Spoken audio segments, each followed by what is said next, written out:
Yes, Chair of BBC, is there any propositions or any matters you wish to raise arising out of the matters we dealt with shortly before the adjournment? Yes, please, sir. So I'd like to propose that we have a half-an-hour break at the end of this sitting, so at 5:30, and then a re-adjourn at 6 o'clock until 8. I did also put round a suggestion as to things that are still on the order paper falling off, and I've had my attention drawn to Standing Order 34.4, which states that a proposition in respect of which the debate has not been completed by the end of the last meeting before an ordinary election shall be taken to have been withdrawn at the end of that meeting. And actually this can be proposed at any time. I've only had a couple of replies, well, about 4 replies regarding how people feel about that. So I will just for now propose that we sit until 8 o'clock with that half-an-hour break. And see what happens after that. Thank you, sir. So the proposition is that there will be a half-hour break at 5:30 and thereafter the Assembly will reconvene and sit until 8 o'clock this evening. That's correct, sir. Thank you. Is that proposition seconded? Does any member wish to speak on that proposition? Honourable Iverson Brillar. Thank you, sir. I'd just like to make the point that having had my proposition bumped forward, which I'm quite comfortable with as proposed by Deputy Pershard, I would like to have it debated. It's going to be short and to the point from my point of view, but just casually dismissing this having been pushed forward, I would be not content with. Shall I put it like that, sir? Thank you. Well, I think that's an argument for the next occasion, because obviously it will only be if there's a suggestion that the business falls off the order paper because it's not completed that one would need to be concerned. Senator Moore.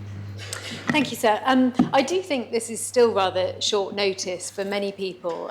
It is a Friday evening, and albeit we've known for a long time that this would be our final sitting and that business had to finish today, I myself have commitments, and I know many other members have commitments ahead of the weekend. I do believe somebody in the Assembly has a birthday, and so that might impinge upon their commitments as well. And I wish them a very happy birthday at that. And so, sir, I won't be accepting this. I think we should have prepared ourselves well enough to complete business within the week. We've had 5 days of debate, and 5:30 is absolutely adequate for me. Thank you, sir. Very well. Does any other member wish to speak? Sir. Thank you, sir. I'd just like to take members back 36 hours when I asked the question of PPC as to what we would do if we got to the end of Friday afternoon and hadn't completed business. And the answer was we would carry on until we were finished. I'm a little surprised that there's even an end time put on this evening. I was very much expecting to come here and go home at the end of business. Thank you, sir. Does any other member wish to speak? Chief Minister? Only just to endorse, well, actually to support the proposition as I understand it, which is to stop for half an hour, apologies, sir, and then continue till 8 o'clock. I imagine, sir, that if we can take an assessment exactly at that point in time, if we need to, and on that basis I'll certainly be supporting this proposition, and hopefully we can get on back to normal business, sir. Does any other member wish to speak? No other member wishes to speak. I close the debate. Chair of BPC to respond. Thank you, sir. And I sympathise and agree with what Senator Moore said, and Deputy of St Martin as well. I would just like to draw members' attention as well that Standing Order 48 does allow for any member. So it states, a member of the States may at any time propose without notice that the States proceed immediately to consider the arrangement of public business for future meetings, and that the meeting then be closed without further consideration of any outstanding business. So actually there is a provision there that anyone in this Assembly can propose that the meeting is closed, and therefore the standing order that I quoted earlier would apply. So, sir, on that basis, I'd like to maintain the proposition. Thank you, sir. Very well. I ask members to return to their seats and ask the greffier to open the voting.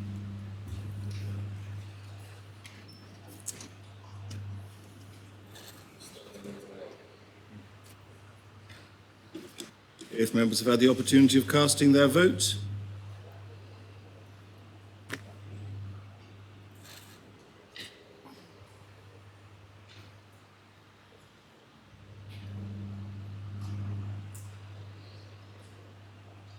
Then I'll ask Greffier to close the voting.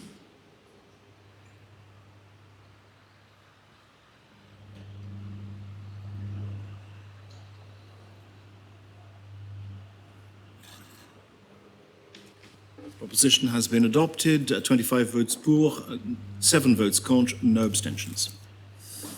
Very well, the Assembly will sit until 8 this evening, and with a half-hour break for lunch at 5:30, for lunch. With a half-hour break at 5:30 for whatever people want to do, and then a decision will have to be made at that point what the position is with regard to continuation or otherwise. Very well. The next item is the carbon neutral roadmap, P74, lodged by the Minister for the Environment, and I ask the greffier to read the proposition. Before doing so, there are 2 amendments, one lodged by the Environment, Housing and Infrastructure panel, and there's an amendment to this amendment lodged by the Minister, and one by Deputy Ward. Minister, or rather Deputy Pershard, are the amendments from the panel and from Deputy Ward accepted by the Minister? On the assumption that the panel has accepted the Minister's amendment, we'll be happy to take it as fully amended by both In which amendments. case, could I ask the Environment, Housing and Infrastructure panel whether the Minister's amendment to their amendment is accepted? The panel is in accord with the Minister's amendment to our amendment, sir. Thank So you. we can read, do members agree we can read the entire proposition as amended by the amendments to the amendments and that kind of thing? Right. Excellent. Ask the greffier to read the amended proposition. The States are asked to decide whether they're of opinion, A, to refer to their Act dated 2nd of May 2019, in which they agreed that there existed a climate emergency likely to have profound effects in Jersey, and in order to respond to the climate emergency, to approve the carbon neutral roadmap for Jersey, as set out in the appendix to the report accompanying the proposition, except that within the carbon neutral roadmap as set out in the appendix, 1, on page 76, in the row relating to TR1, the figure 6,255,000 should be replaced with a figure 4,855,000, and the words 1,600 electric vehicle incentives replaced with 1,200 electric vehicle incentives. 2, on page 77, in the row relating to TR10, the figures 300,000 should be replaced with a figure 1,700,000. 3, on page 87, in the row relating to TR1, in the deliverables 2 column, the figure 1,600 should be replaced with 1,200, and in the 4-year budget column, the figure 5,734,000 should be replaced with 4,334,000. And 4, on page 88, in the row relating to TR10, in the deliverables column, the word NA should be replaced with provide strong start on the active travel items detailed in the carbon neutral roadmap. And in the 4-year budget column, the words 300,000 should be replaced with 1,700,000. B, to recommend that at the start of the next Assembly, the Chief Minister considers creating a new ministerial portfolio for energy and climate change. C, that the carbon neutral roadmap should be further amended in such respects as may be necessary consequent upon the adoption of paragraph A, to request the Minister for the Environment, or if created following the successful adoption of paragraph B, the new Minister for Energy and Climate Change, to 1, establish an independent scientific climate council for Jersey with composition, scope and focus that is proportionate to Jersey's size, the full terms of reference and membership of which should be agreed by the states, following a detailed proposal brought forward by the Minister before the end of 2022.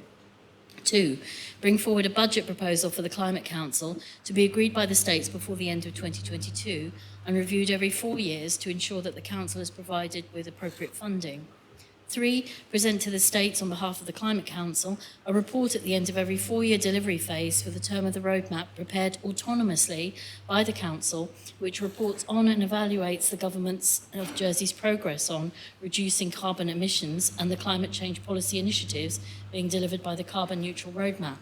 4, ensure that the membership of the Climate Council shall not include members of the states and must include A, an odd number of members, B, a chair chosen by the membership, C, one member with expertise in the field of energy, D, one member with expertise in the field of economics, E, one member with expertise in the field of climate technology. And 5, ensure that the focus of the Climate Council includes, but is not necessarily limited to, 1, providing independent science-based advice on setting and meeting carbon budgets and preparing for climate change, 2, monitoring progress in reducing emissions and achieving carbon budgets and targets and recommending actions to keep Jersey on track, 3, conducting independent analysis into climate change science, economics and policy, where such information cannot be transposed from other peer-reviewed scientific research or analysis. 4, engaging with a wide range of organisations and individuals to share evidence and analysis. Deputy Pershard. Thank you, sir. Over the last 10,000 year period, the global temperature of our planet did not move by more than plus or minus 1 degree. However, the regulatory systems of the planet that previously allowed such stability have been compromised by the mounting pressure humanity has placed on Earth and its resources. In just 50 years, we have warmed the planet by more than 1 degree. In one lifetime, we have pushed ourselves out of the state in which we thrived over the last 10,000 years. We are approaching the tipping point. The window to prevent the collapse of our habitable environment is still open, but it is about to shut. Humankind has never been particularly good at taking action in the present to negate the risks of a faraway future, a future that might feel irrelevant, a future beyond our own lives. Societies and leaders often live in the moment. We prioritize, often according to chronology. This problem needs to be resolved today, so tomorrow's problems can wait. We wait until the pressing becomes urgent, and we've done it with the state of our habitable planet. And so, sir, the urgency is today. Not tomorrow, but today. In May 2019, Deputy Ward brought a proposition to this Assembly to declare a climate emergency. That proposition was endorsed by a huge majority of the Assembly. At that time, we agreed that we needed to take urgent action to decarbonise our economy, and we agreed the process we wanted to follow to achieve this goal. Today's debate is the accumulation of that journey. The final version of the Carbon Neutral Roadmap is a framework. It provides an outline of policies needed to achieve carbon neutrality by 2030 and a pathway to net zero by 2050. The roadmap provides a timeline of when future assemblies will need to make key strategic and financial decisions. Following the adoption of Deputy Ward's proposition, we've had the Citizens' Assembly, the preferred strategy, the draft carbon neutral roadmap, the subsequent public consultation, and now the final draft. We've engaged with scrutiny throughout the process, at least 15 times, and we are incredibly grateful for their constructive collaboration, rigorous challenge, and valuable insights. The climate emergency has been on the Council of Ministers' agenda at least 25 times since 2019, and of course, this Assembly has discussed this matter in the government plan when debating money for the Climate Emergency Fund. This roadmap is a 4-year delivery plan. It's a set of policies to change the behaviour of people away from using hydrocarbons. It's supported by the strategic policies set out in the preferred strategy, one of which was to provide £23 million initial investment to cover decarbonisation costs of policies spanning the next 4 years. The policies in the document you'll find are divided into 4 areas: heating policies, transport policies, on and off island policies, and enabling policies. I'd like to just briefly draw members' attention to the implementation schedule, which is in one of the appendices of the roadmap. This is something that I requested officers to draw up prior to the debate to assist members in understanding an overview and to give them an overview of what will happen when. The purpose of this implementation schedule was to identify each policy, detail the route of implementation, i.e. how it will be done, who is politically accountable for the policy, the target quarter and year of the delivery of that policy, and importantly, the approvals process. I designed this in such a way to assure members that this Assembly will and does and will continue to have political oversight of the development of this process.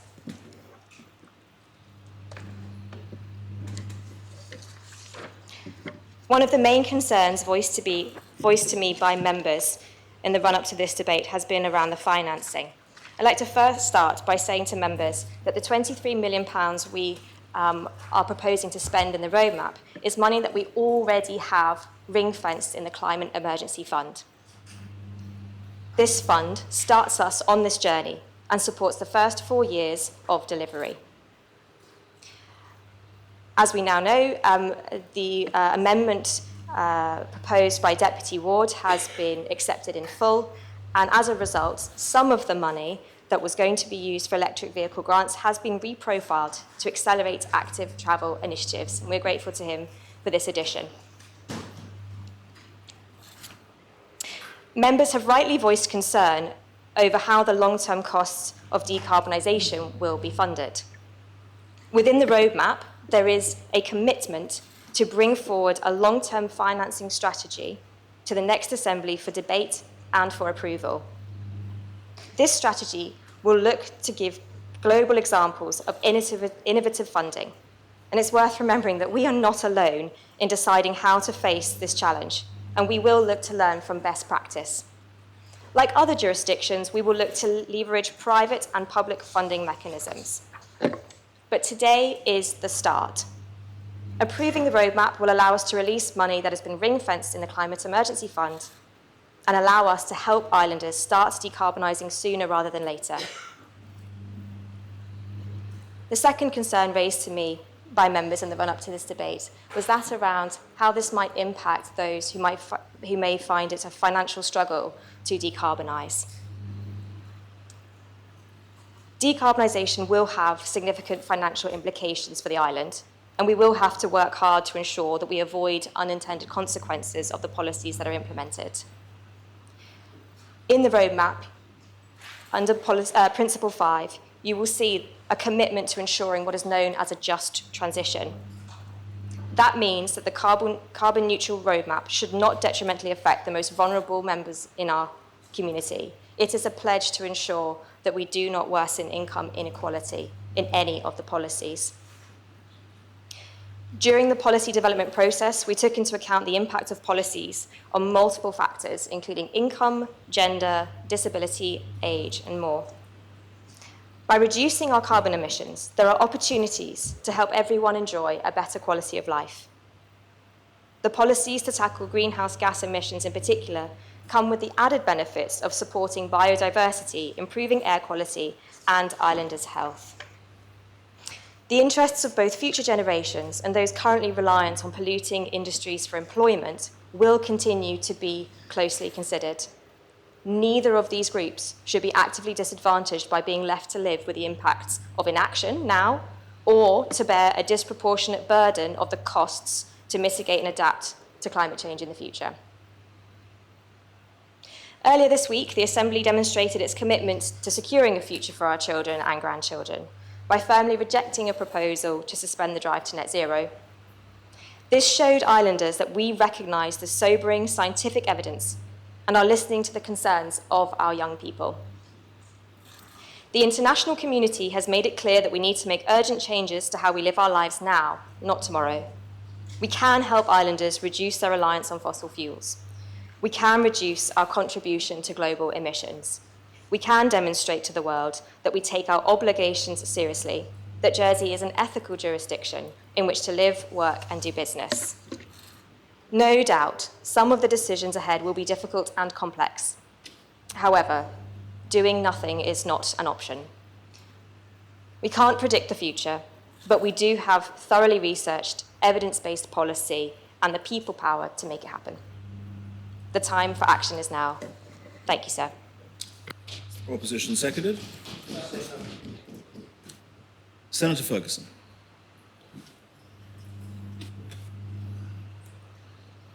Thank you, sir. Remember that the forecasts we're working on are based on computer models, and the accuracy of these depends on the assumptions made.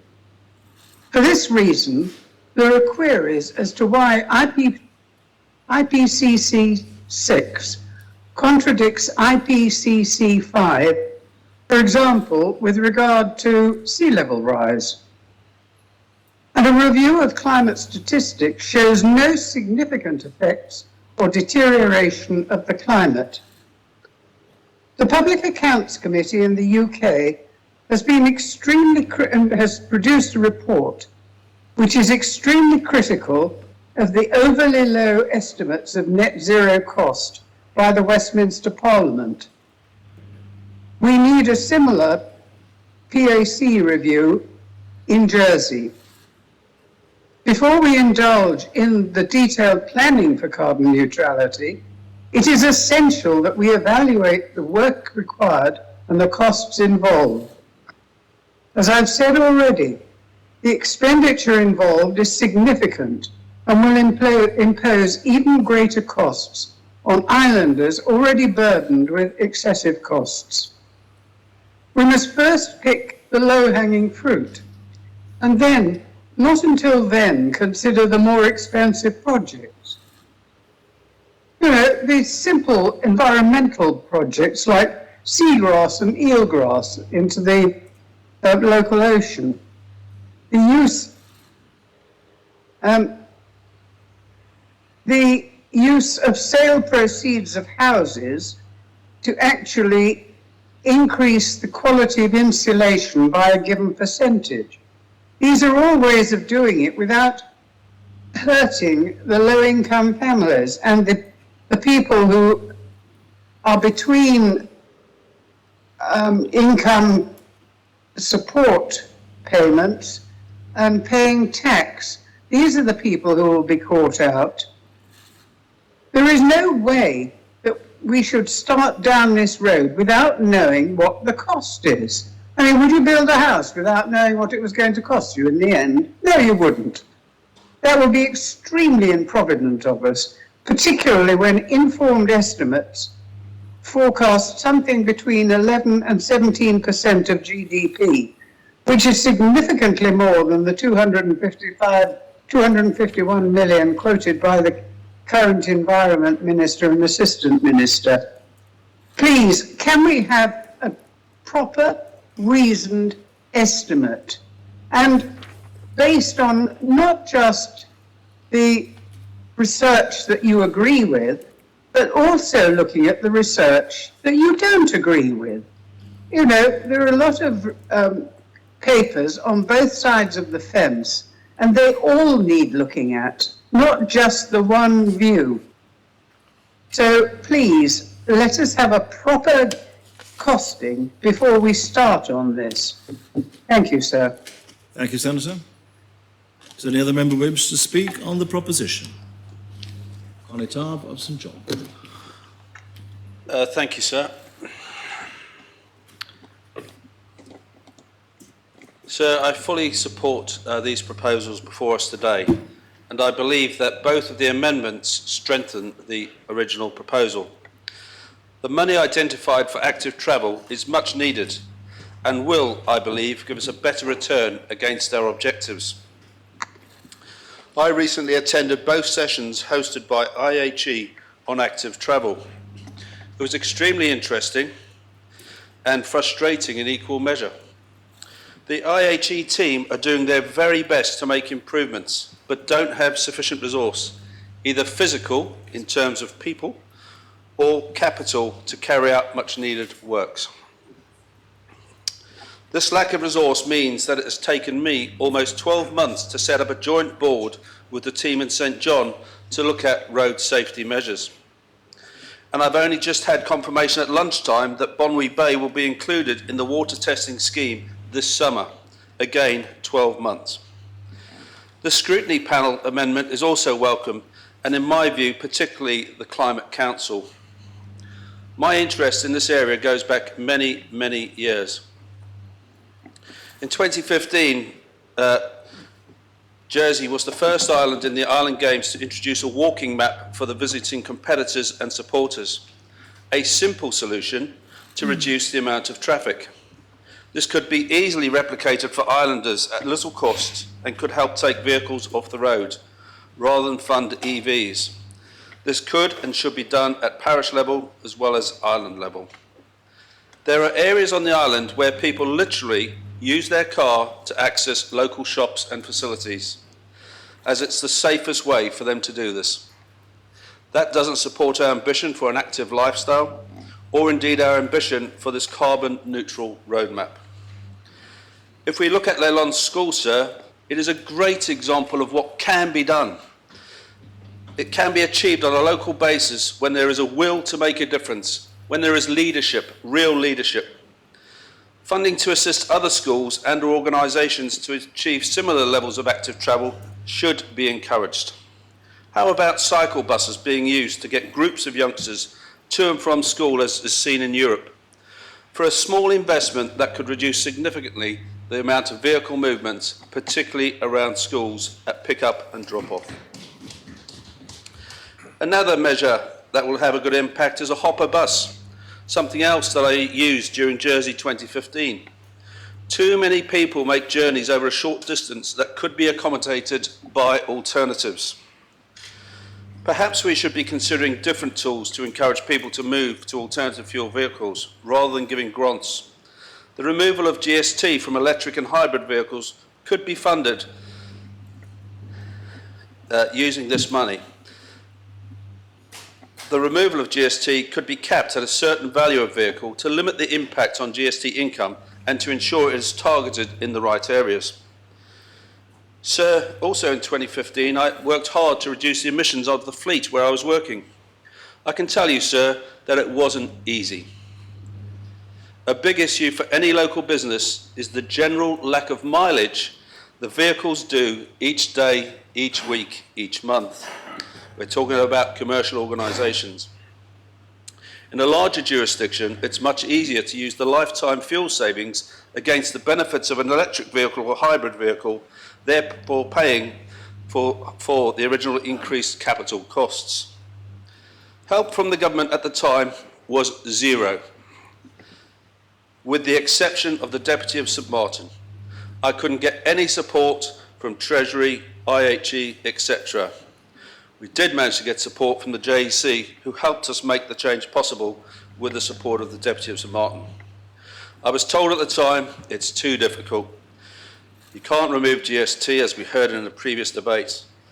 And it's surprising, really, because all new vehicles come through DVS, where they calculate the vehicle emission duty. And so there's only one point of entry. So why can't we do that, sir? Something very simple. Sir, I've also introduced renewable diesel into 2 Channel Island commercial fleets. Both times this was a commercial decision. Any support? No. No support, sir. When you see the results of a renewable diesel vehicle against a conventional fuel, it is simply quite amazing. The results improve with the heavier the engine, but even on a modern Mercedes car, it is beneficial to use. I've asked the Treasury Minister in this Assembly on a number of occasions about removing the environment levy from renewables diesel.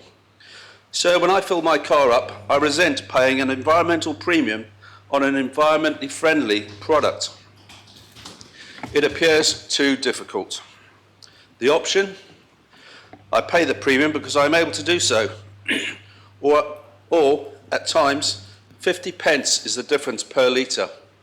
Why don't we just remove the environmental fuel element from that fuel?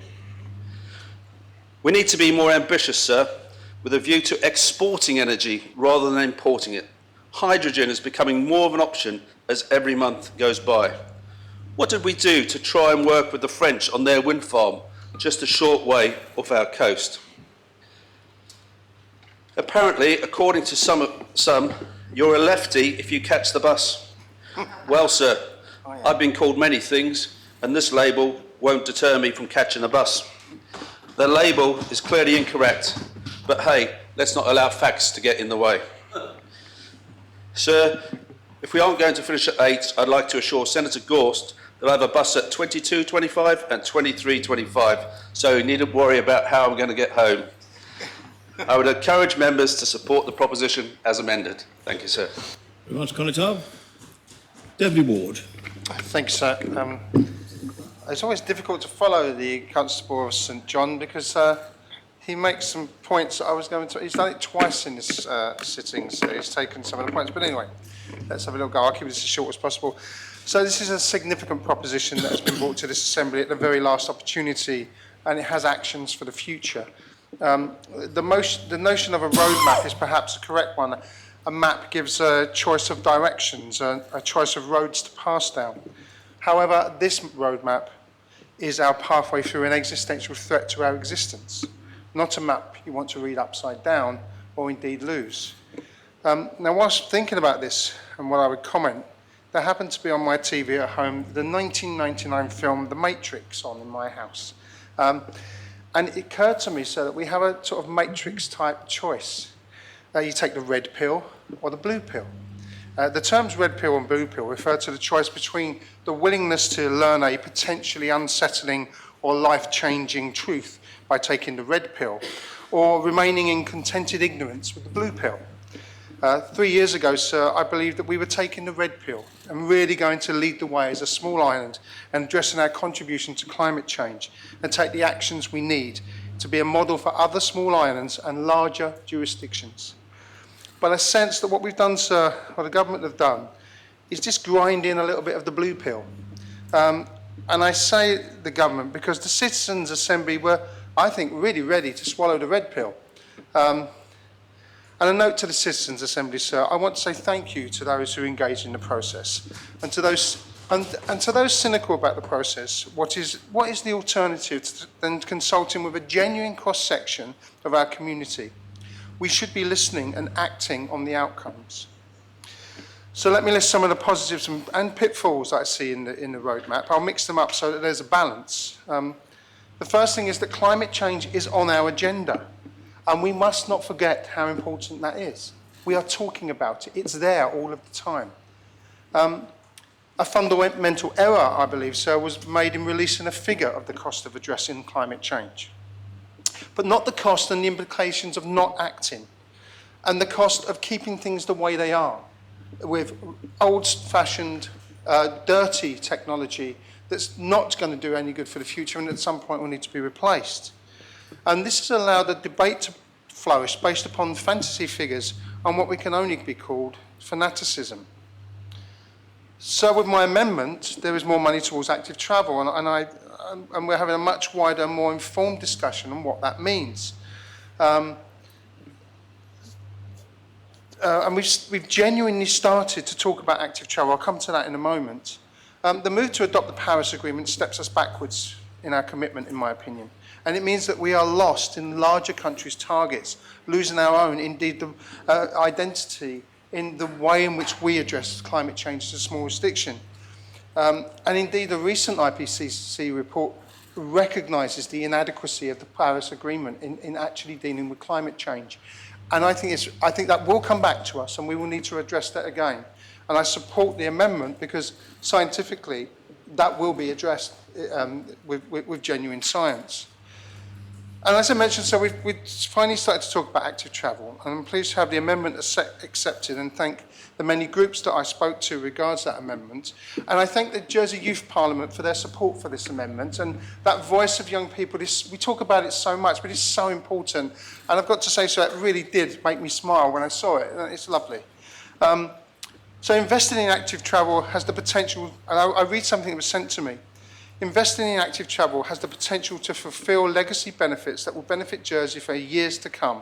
Money spent on improving facilities and opportunities for children to walk and cycle will be paid back to the island over and over.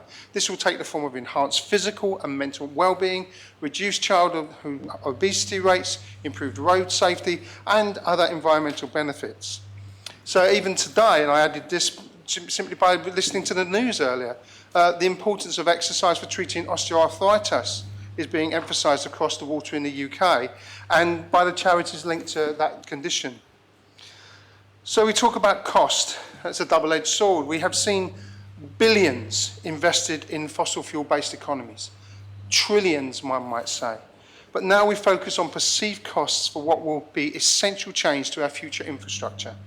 And attracting green finance is the way ahead for the market, if that's what we inevitably talk about. And I think of it as priorities, sir. Office blocks or future-proofed infrastructure. £100 million being spent, I believe, on Cyril and Markham House being demolished and rebuilt for an office block. But we are worried about a few £1 million being spent on a climate change fund. So that's the wrong priority. And I think we need to have a really open discussion about money and where we actually want to spend it and the benefits of it. And the cost of inaction is enormous, both environmentally, socially, mentally, physically, and for our children and future generations. So, and I want to highlight the importance of small jurisdictions in the development of the world's response to climate change. Small islands led the way, and they faced the greatest threats from climate change.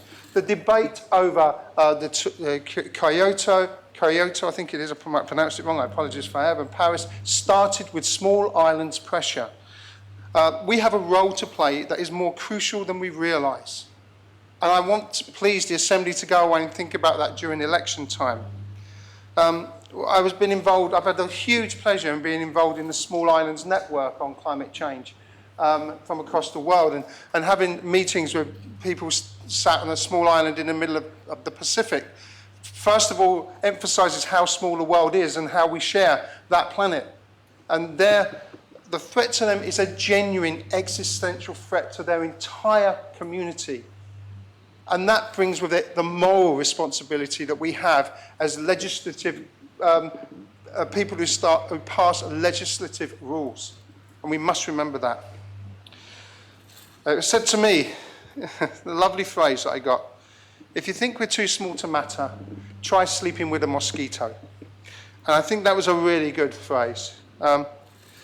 So how does this roadmap have a wider influence and affect those around us? To the wider world and within a community of small islands. So, bear with me now. Another film that sprang to mind was the comedy Anchorman, a fictional puckish satire on contemporary 1970s mores, based around a San Diego TV anchorman called Ron Burgundy.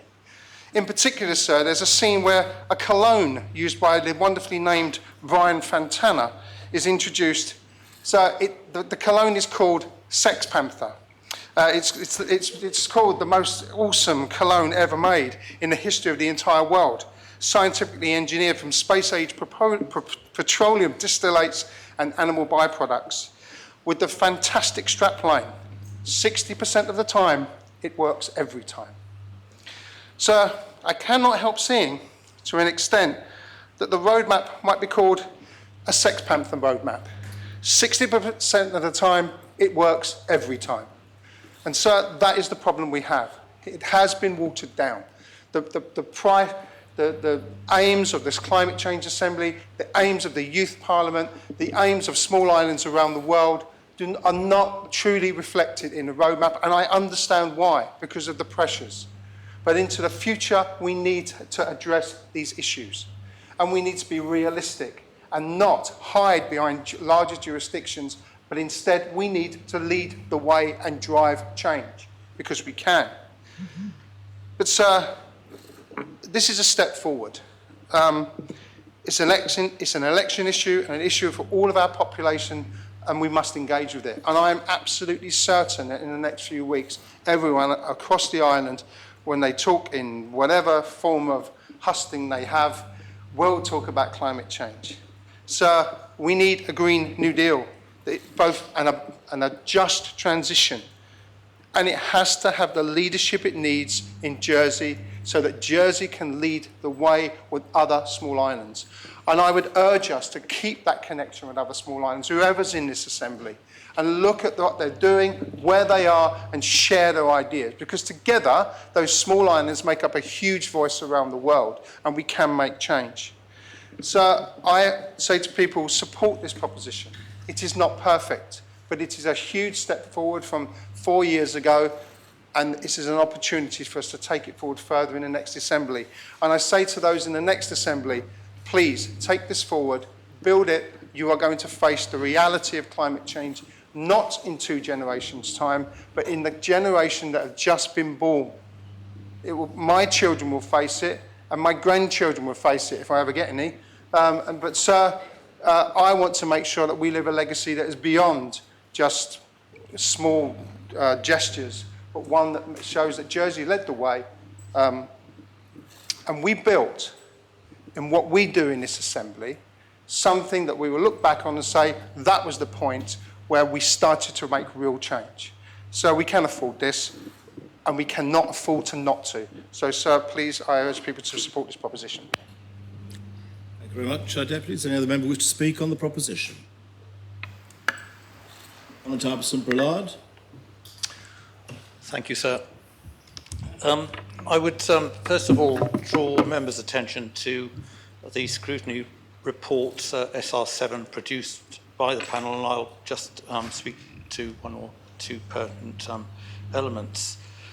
Considering the significant role that each strategic policy has played to date to provide the framework and strategic direction of the carbon neutral roadmap, the panel has raised concerns regarding whether there was an effective process in place for longer term governance, oversight and scientific input, monitoring and reporting to appropriately inform and oversee the process going forward. And we're pleased that the Minister accepted our amendment to achieve this.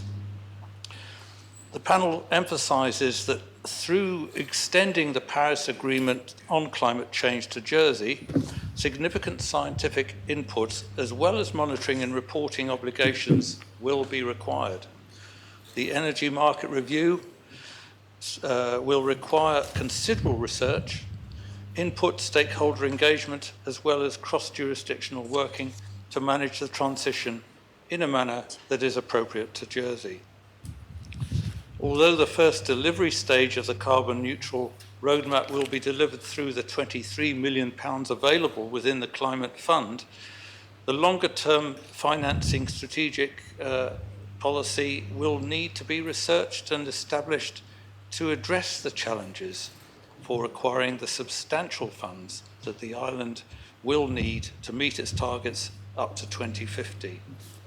In addition, sir, further carbon reduction policies will need to be developed between now and 2050 to facilitate the island's trajectory to net zero, and this will require further expert technologies advanced during this time.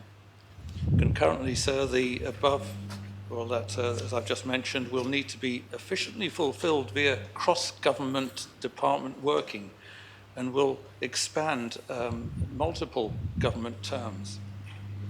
So the panel found that framework climate change legislation, along with a group of autonomous experts, is considered to be beneficial in guiding mitigation and adaptation planning, as Jersey doesn't currently have any climate framework legislation.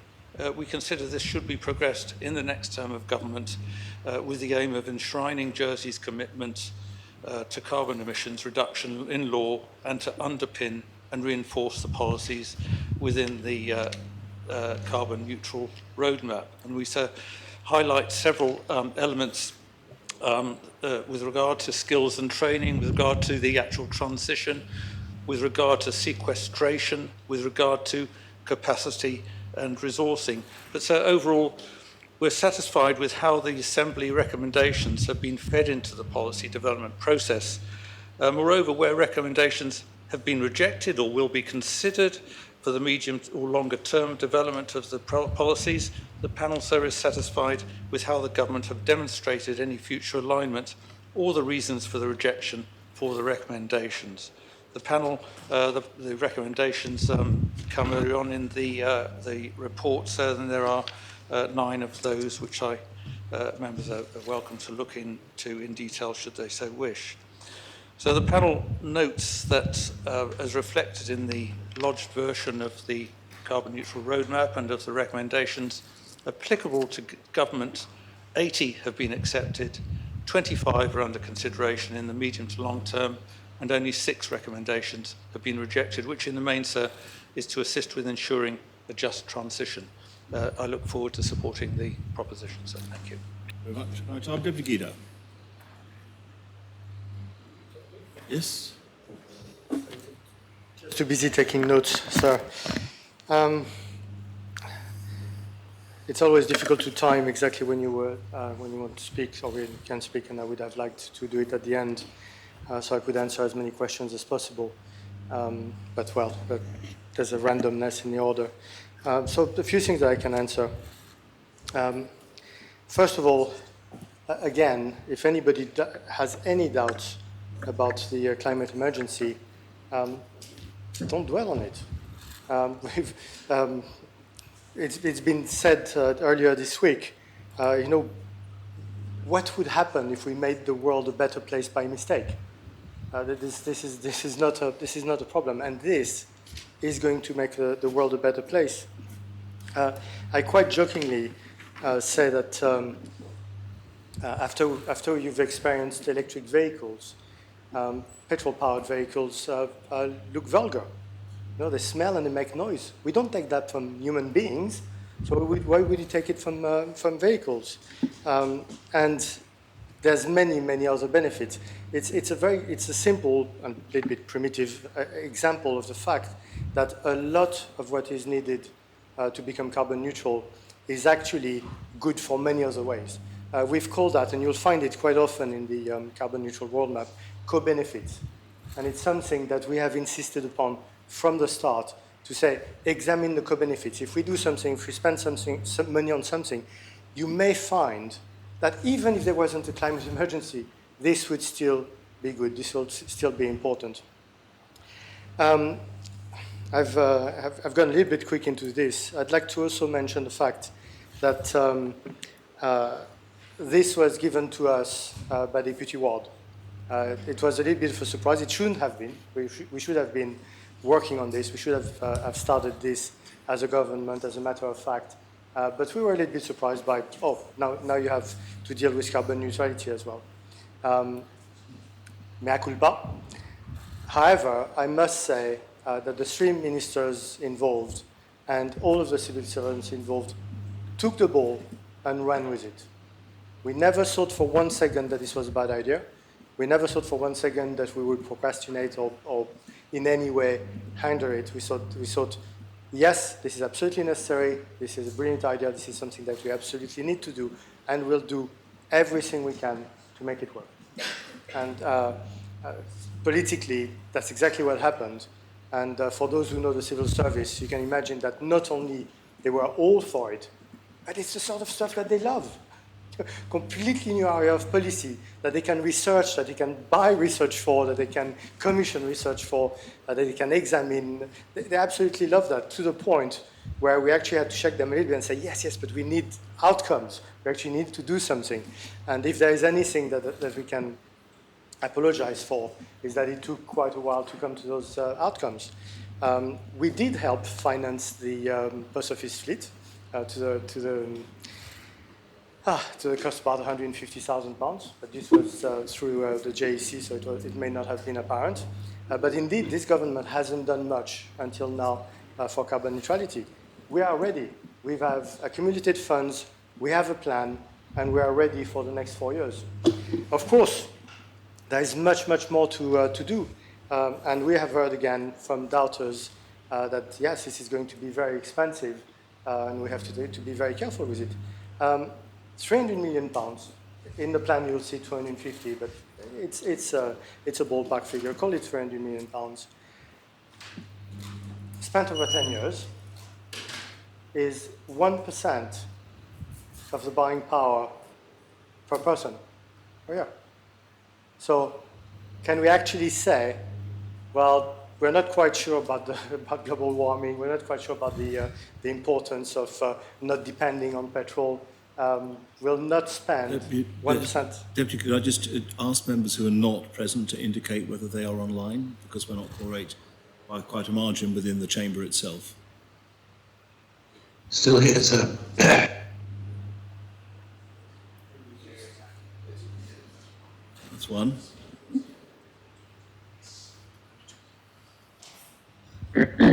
1, sir.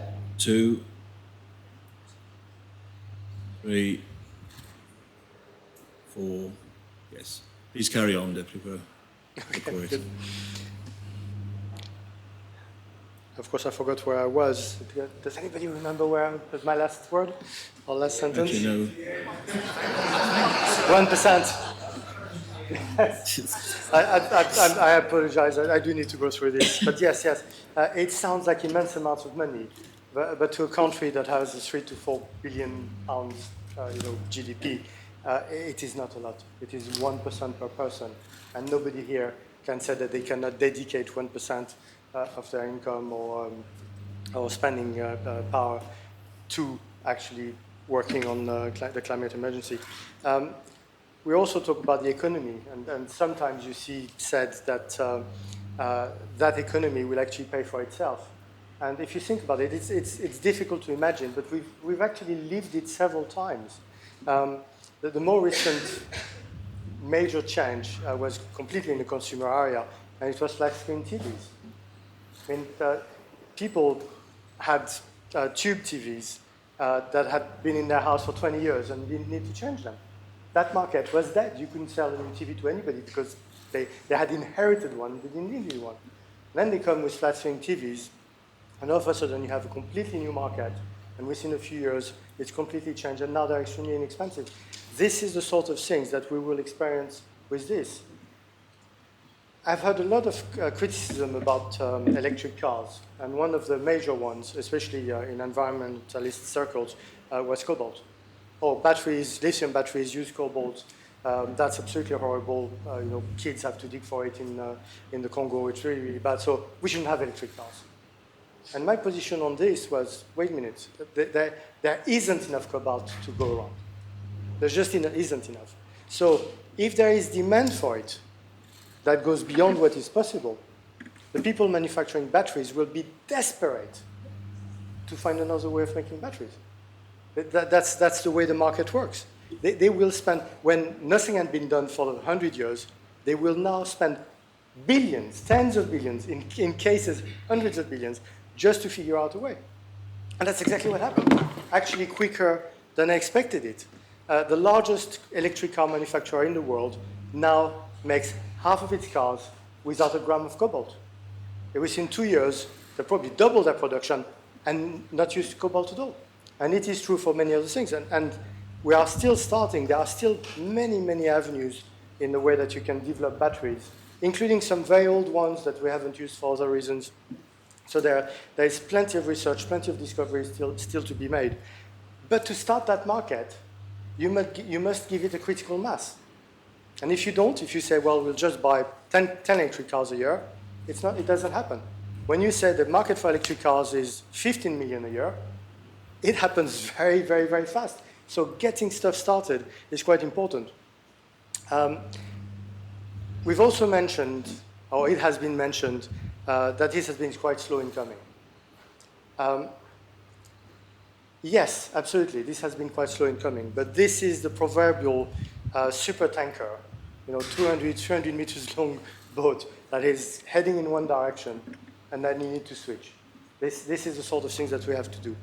The assembly, the Citizens' Assembly, was actually meant to start people thinking about this.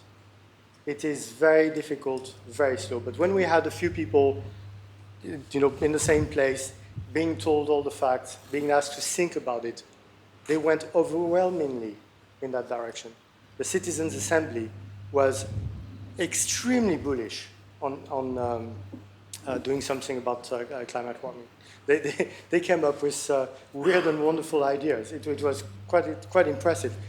Many of them not practical at all, but the thinking behind them, the will, was very, very strong. And that's a few people that we took completely at random, but what we did was teach them what the problem was. There's another 100,000 people we need to do that with. That will take time, but my expectation is that there will be a massive acceleration when we get that ship heading in the right direction. We were talking about small islands. So if we go back to the actual problem of climate change, the cost is unbearable.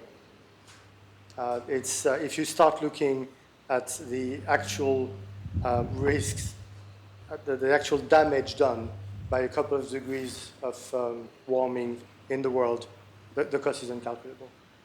We're not even certain that our species can survive in those conditions. We will lose something like 60% of the biodiversity on the planet. We will lose a large area of our, a large part of our coastal areas, which tend to be the place where people live. Some of the small islands will stop to exist. With 2 degrees, I think that Jersey will lose about 20% of its surface. It's not like we have much to give away. So the actual cost, if you look at a future of 100 years, is absolutely, absolutely amazing. It's just not affordable. One thing that got me thinking, I think my first thought about, well, it wasn't global warming or climate change at that time. It was just the use of petrol. When I was a kid at school, we were talking, of course, about mineral extraction. When you learn geography, the first thing you learned about any country was what did they produce and where did it go. And of course, petrol in the 70s was a very, very hot subject. And we already knew at the time that there were reserves of petrol. There was only so much to go around. And I remember as a very, very young person thinking, so wait a minute, we've got this resource which is finite. Now, let's compare that to how long we want our civilization to go for. And so do we want the human civilization to go on for another 50 years, another 100 years? What's our determined future? Because if it's more than 100 years, there's no petrol. If it's 200 years, there won't be any petrol for the second half of it. If we hope for 1,000 years of human civilization, we'll have to do without petrol for 90% of it. Is anybody thinking about that sort of thing? The other thing, of course, is we burn it. We've got this resource. It's pretty unique. It's extremely difficult to make. And all we do is burn it. And the remainder use into plastics. But what about plastics? Plastics are extremely useful. What if we discover that there are better things to do with petrol, but unfortunately we've actually burned 95% of it? And that was in the 70s, this notion that how can we look at a limited resource and say we'll get rid of it in the next 30 years and then we'll see what we do next. So accelerating that can only be good, And now, of course, we found that, we found again for the 10th time that it's an excellent political lever and that depending on it costs all the nations of the earth political points when it's misused. So we also heard about skills and training, and I think that's quite important. It will be an issue, but again, we're talking about a brand new market that will self-generate all that. So it is part of the plan to help with skills and training, but I am quite confident that this will be self-generated. When electrical water heaters, when electrical boilers are the norm, we will have all the manufacturers, all the retailers, all the distributors, and all the electricians we need, electricians, stroke plumbers, we need to install them. This market will strive because there will be so much demand for it. I think that's about it for this. I really liked the red pill analogy. It's absolutely right. Just wake up to what is really happening and do something about it. This plan gives 4 years of measures. They're all there, they're listed, they're ready to do, and the money is there. So very, very easy to accept. It will be done. And it gives a list of things to do for the next assemblies if they want to get to zero carbon in 2050. And I commend this. I hope that the Assembly will vote for this. Thank you very much, Deputy. Constable Trinity. Thank you, sir. Very briefly, the evidence is there for all of us to see. It's not only beholding on us, but to protect the lives and the welfare of future generations.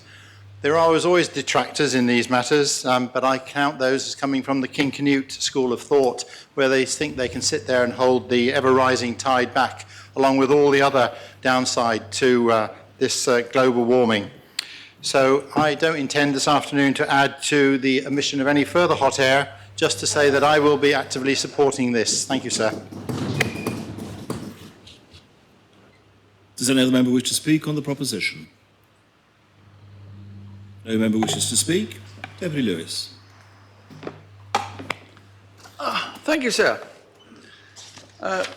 Transport, sir, is the one public service that we all use every day, whether it's commuting to work, taking children to school, or making trips for leisure. Some of these journeys are already carbon neutral, such as walking and cycling. But the evidence suggests that many journeys are not, because transport alone accounts for 40% of our carbon emissions. So we can't cut carbon emissions from our transport system overnight, but we can accelerate the transition, which is already underway, to a carbon neutral transport system. How we accelerate this transition is outlined in the transport section of the carbon neutral roadmap. This includes speeding up the adoption of electric vehicles, supporting transition fuels, renewable petrol, phasing out, ultimately, of petrol and diesel vehicles, the roads law review, green number plates for electric vehicles, a sustainable transport roadmap, bus service development trials, and by no means least, active travel. So there's been a few comments made which I would like to address. We have experimented with a cycle bus. This was attached to the old Kitano buses, but was thought a little dangerous for people to be hooking bikes on and off the rear of the bus. But obviously experiments are still ongoing with small cycles in the bus. The hopper bus is in transit. That will be here by... I'm sorry, if you... Can I make a point of clarification, sir? Ask for a point. Do you wish to give way for a point of clarification, Sir. Minister? Yes. Thank you, sir. Does the Minister agree with me that cycle buses are those vehicles where up to 10 children cycle with an adult powered by electricity and have nothing to do with a conventional bus? Thank you. I see we're at cross purpose. Yes, I take the point, sir. But, yep, they are good. They're used in Holland. I have been cycling around Holland, and I have seen these cycling buses, if you like, sir, where 10 children actually cycle the bus, and a teacher is actually steering it, which is quite good. I think if the Constable would like to look at my, I think my Twitter site, I've actually got pictures of it on there, of one in operation. But anything to aid people getting from A to B would be desirable. As I was just saying, the hopper bus, a Chief Minister has actually come up with the cash for this, and that will be happening before the end of the year. Renewable diesel, RD100 and such like, we've been using that in our state's fleet for some time now, and reports have come back. The performance has been excellent, no loss in performance whatsoever. Most of the bus fleet, Liberty Bus, or most of the double-deckers now are on renewable diesel. For some of the smaller ones, they're still waiting to get clearance from companies like Mercedes, because without permission from the bus manufacturer, you could invalidate your guarantee if you don't have their permission to use it. That, again, is in train. We're working hard on that kind of project. Hydrogen buses, I've been in Northern Ireland on the hydrogen buses. They are wonderful. I spent many an hour riding around Northern Ireland on hydrogen buses. They are extremely expensive at the moment. Instead of around 150,000 for a conventional bus, these are approximately 650,000. That does not include the manufacturing plant for the hydrogen. It's something I'm very keen on, but that is very, very expensive. Bus shelters, we're putting up as many as we can to encourage people to use the bus service. At the moment, it's wonderful weather, so not a problem during the winter months. Obviously, we want to keep people warm and dry and make the whole bus ridership a more pleasurable experience. Cycle racks, we're putting up more cycle racks wherever we can. Safer routes to schools is something I'm very, very keen on. And we've done 2 in St Saviour, and I think there's 2 in St Clement, but it's something I would like to expand.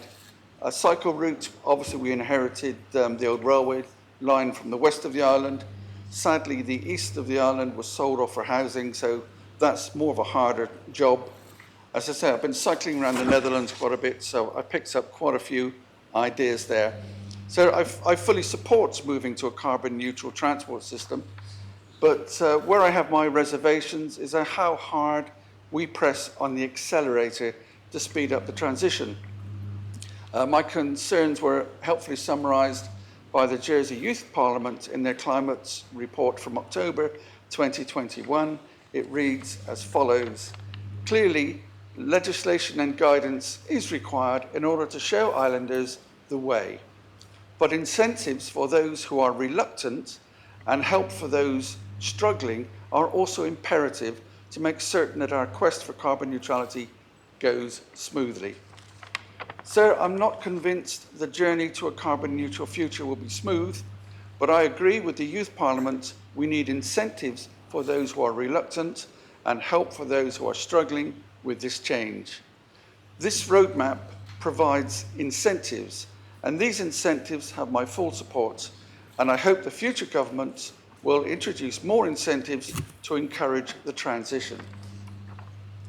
Sir, I welcome the opportunity today to hear the Assembly's response to the roadmap, especially concerning a fair and just transition to a carbon neutral transport system. I will also be interested to hear members' views on how we can take all our community with us on this journey. Thank you, sir. Thank you very much. Deputy Sir Martin. Thank you, sir. And as members will know, when it comes to carbon emissions, there's 2 particular areas that we need to focus on. The first one is transport, the second one is housing. When it comes to housing, sir, I've reflected on the draft Fishing Island Plan debate and realised how disappointed I am with my personal performance. I got far too focused in the expansion of the Coastal National Park, far too focused on retirement homes and affordable housing. Should have spent a bit more time thinking about insulation and reducing carbon. We all know, sir, that new or very recently built houses are well insulated and use considerably less energy than those old traditional houses, which is where most of our energy gets put when it comes to heating. I said repeatedly during the Island Plan debate that planning is all about balance.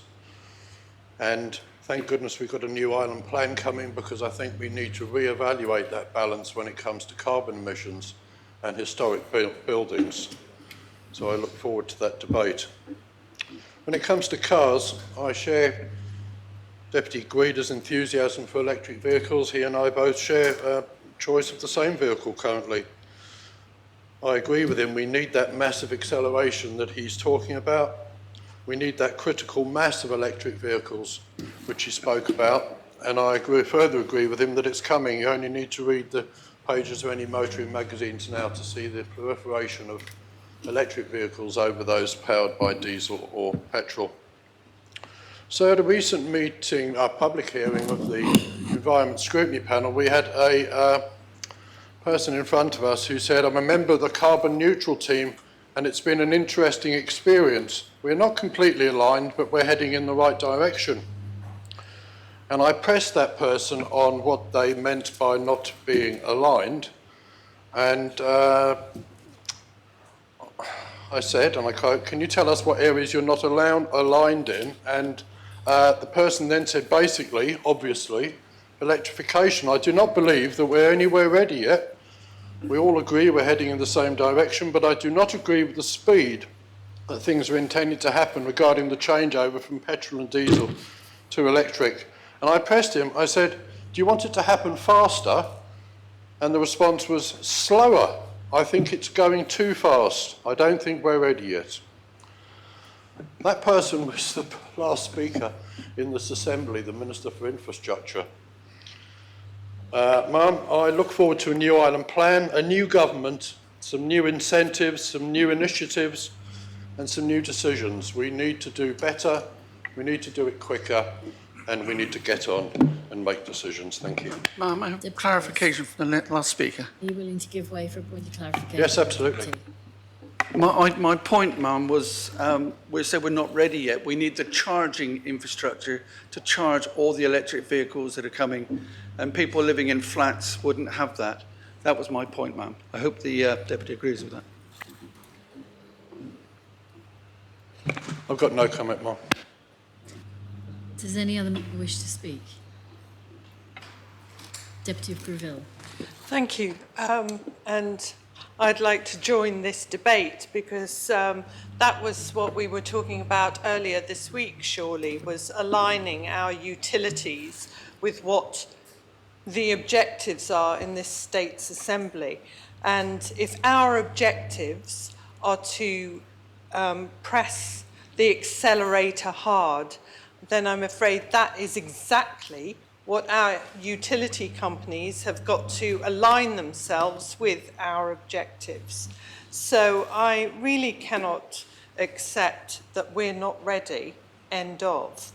I think Jersey Electricity, we own 62% of that company. The rest are private shareholders, but the state own the majority of it.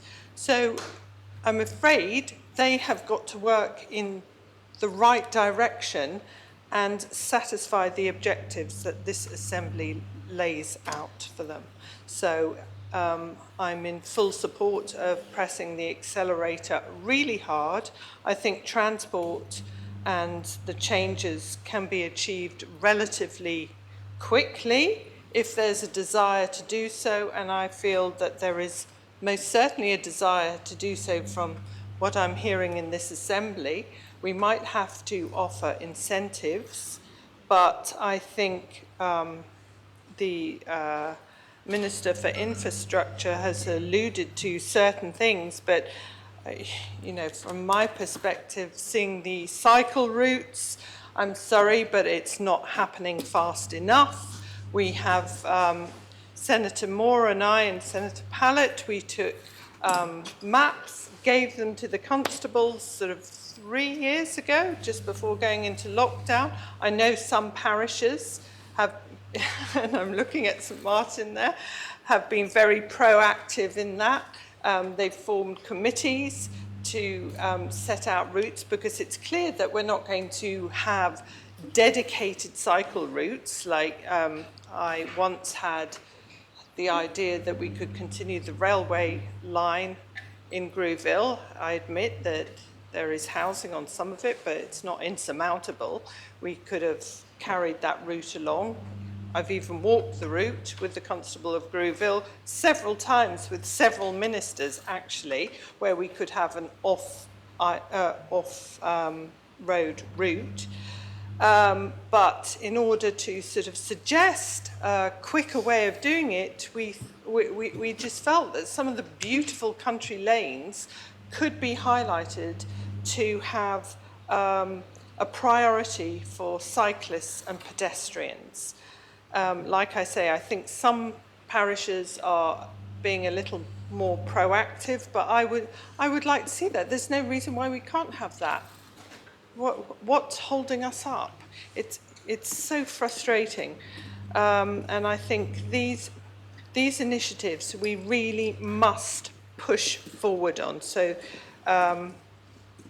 obviously not this Assembly, but certainly the next Minister for Infrastructure, I would like to see really take a very proactive stance to deliver safe cycle and pedestrian routes across the island. Thank you, sir. I'll leave it there. Oh, ma'am, sorry. Any other member wish to speak?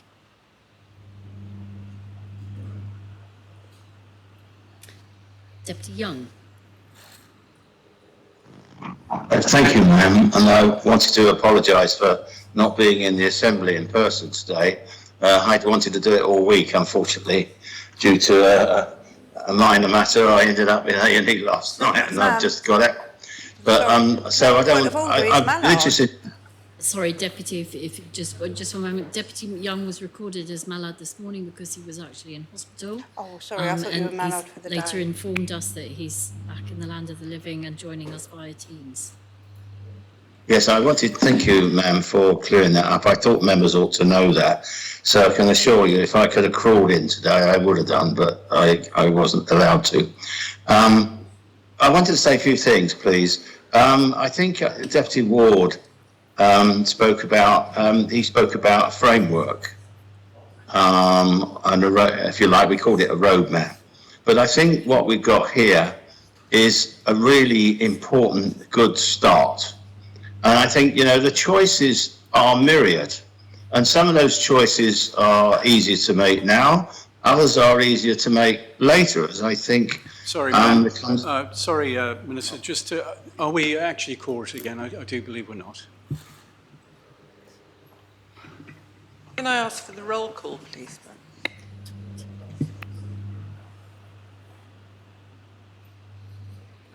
We still have sufficient members because of those that are joining us via Teams. We are still quorate. Thank you.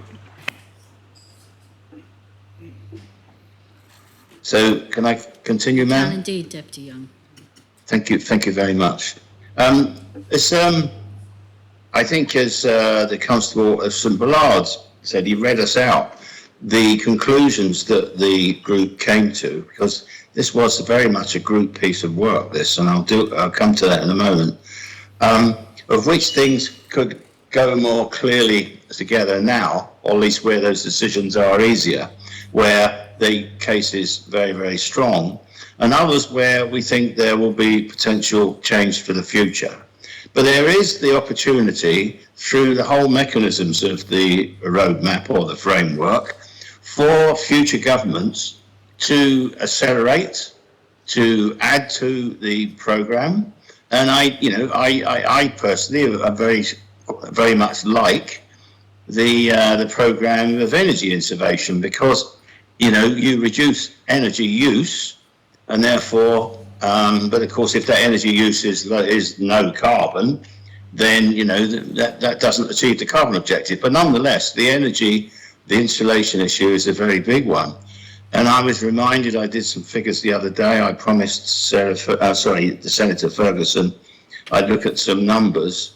And when the previous Council of Ministers had that scheme running before the budget was taken away in the medium-term financial plan during the austerity period, 1,450 lower income households were assisted through 100% grants to do that insulation work. And those were selected from income support record, from Westfield, from all those, the Social Security database, which helped identify those households that could most benefit. And the average cost was around £2,000. About 3 million went into that. And of course, that was a very targeted scheme, because the reality, of course, is that when you put insulation in, you save money. And of course, people that do have the capital to invest can invest that privately and make those returns. So I think that's an example of the sort of choices. Now, I want to thank both Deputy Pershard and Deputy Guida, because of the work for this plan had to be done at pace, not the least because we lost a year with COVID. The timetable coincided with the Bridging Iron Plan. So I asked, and I'm so grateful for my Assistant Minister colleagues who did all of the hard lifting work on this. And I want to put that on the record. But nonetheless, I'm absolutely, I'm delighted with the end result. And of course, I personally did attend youth assemblies, and I was on the receiving end of what the youth of the island thought about our progress or lack of it in this area. and they really are passionate. And also, it's not just secondary school children, it's primary school children. The children really get it. And this is for about future generations. So I'm very delighted that Deputy Pershard is the one that is making the case in detail to today, ma'am. And so I really hope that the states will support this. I personally think that it will, some of the choices, because there are lots of choices ahead, will probably become election issues. But the mechanics are there through the fiscal measures, through what the roadmap proposes, and also we have an annual process of government plan, and so those things can all be slotted in. So you know, but obviously they will have to go through the same rigorous process that this has got. But I think as well that the commitment that we, you know, the commitment of our community, you know, albeit whether they be parish committees who've done fantastic work, whether it's various voluntary groups or it's businesses, and all of those groups and the Citizens' Assembly itself have really added value to this. So I'm really, you know, I can't wait for the vote actually, ma'am. But again, I just want to end and say thank you for that, and thank you for the officers. Hopefully I'm not anticipating the vote, but I wanted to say that because I won't get a chance. I have one chance to speak, and again, I do apologise for not being in assembly. Apologies, ma'am. Thank you. Thank you, Deputy. Does any other member wish to speak?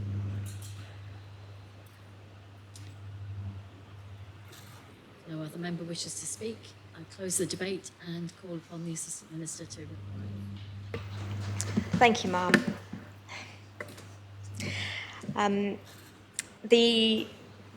Thank you to all the contributors of the debate, and it's obviously incredibly a very emotional proposition, because I think it is fair to say that this is the most important proposition that we will vote on in this term, and for me, perhaps in my lifetime. So I'm very grateful to be standing here and humbled to be able to be rapporteur for this particular debate.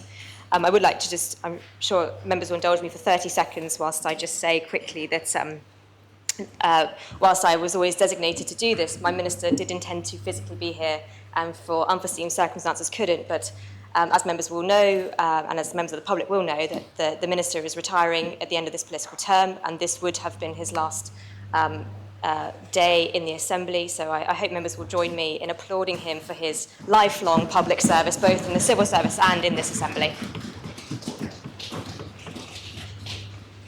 I think the process of coming to this point has been a bit of a microcosm of what we now need to do society-wide.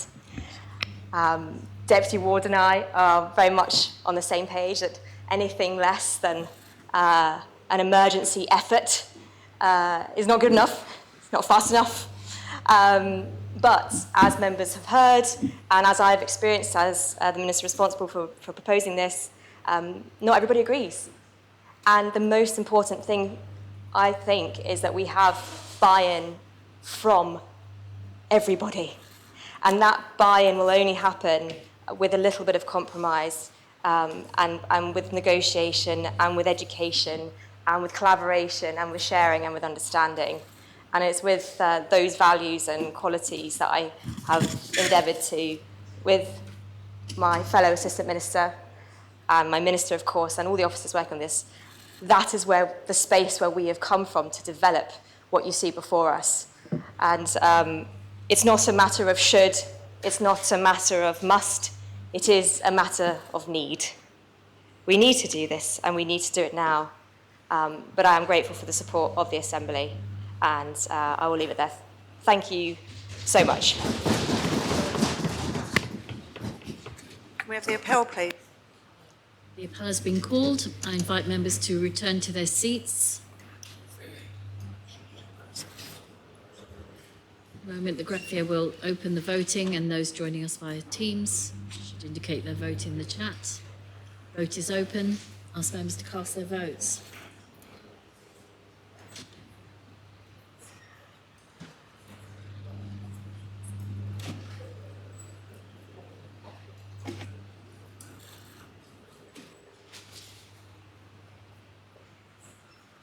Full members have had an opportunity to cast their votes. I ask the graphier to close the voting.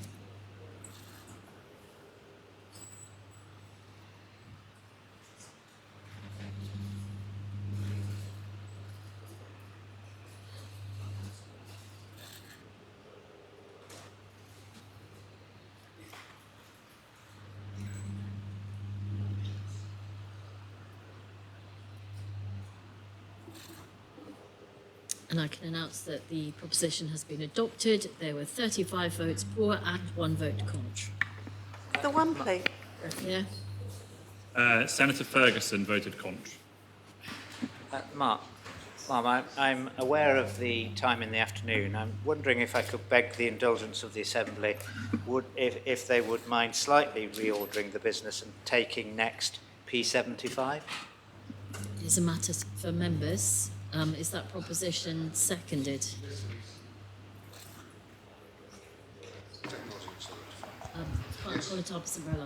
So I'm getting a bit, Madam, I'm getting a bit fed up of being bumped, quite frankly. Can we just not stick to the order and carry on? In the hands of members, obviously it's a matter for you to decide the order of business for this afternoon. Oh. Sorry, Senator Moore, did you want to speak?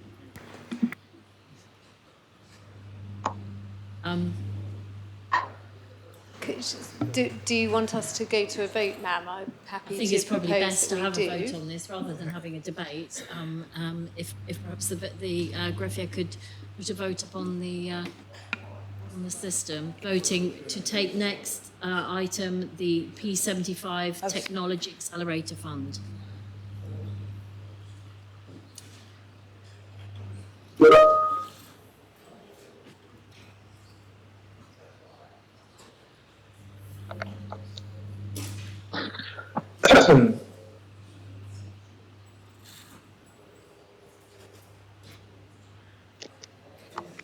Members have had an opportunity of voting.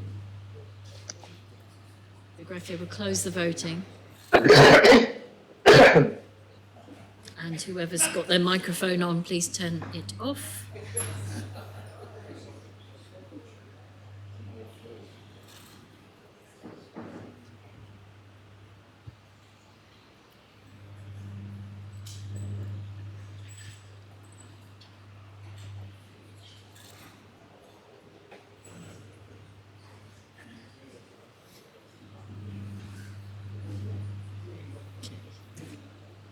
The proposition to move the items has been lost. There were 9 votes in favour, 1 abstention and 22 votes contra.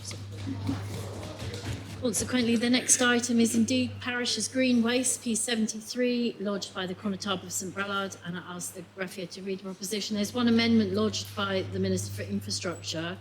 Conotop, are you accepting the amendment? I am, Madam. Are members content to take the proposition as amended? Very well, I ask the graphier to read the proposition as amended.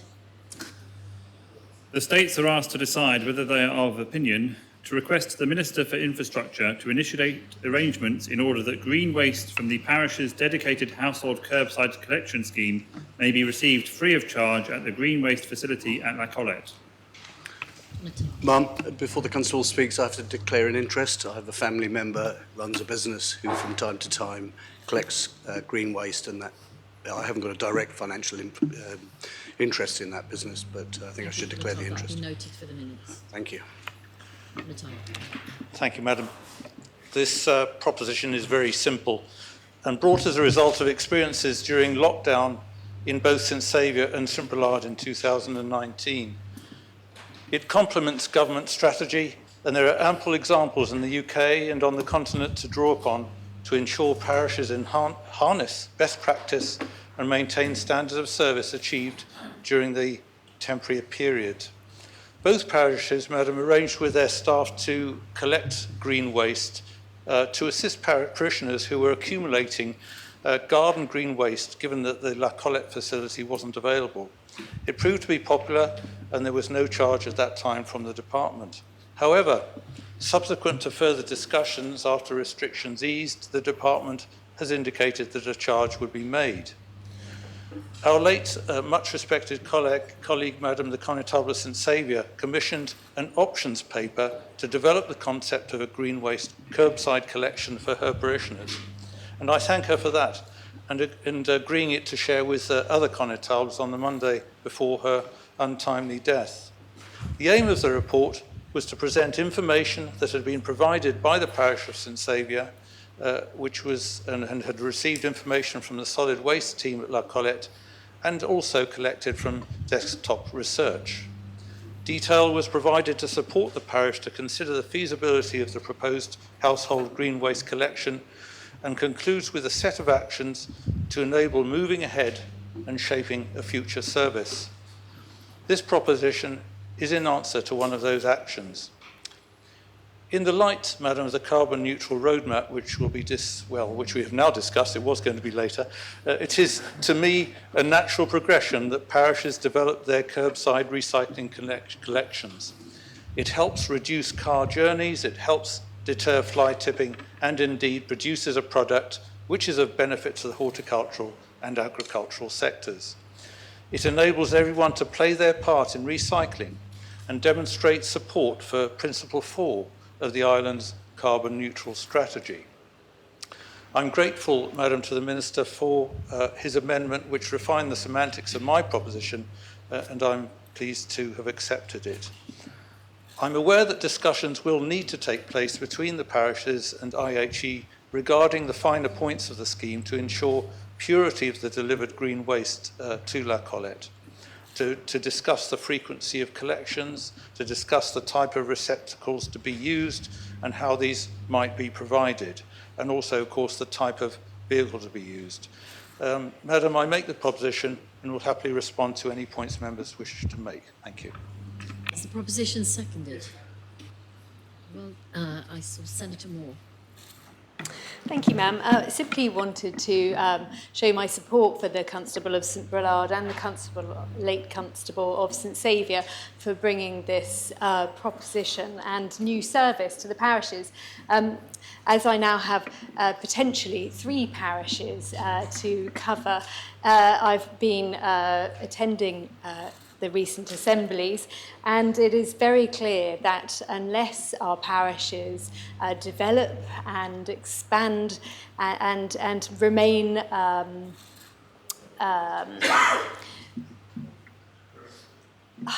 goes the word, fitting with the requirements and needs of their local communities, then the great wealth of service that they offer the island will not flourish and thrive and survive into the future.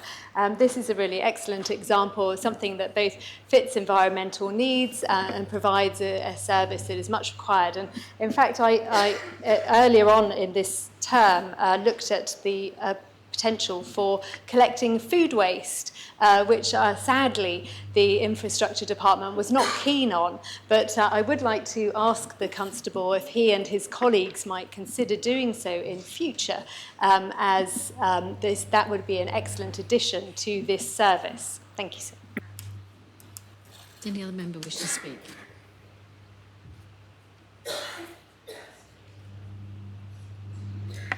No other member. Oh, Deputy Lewis.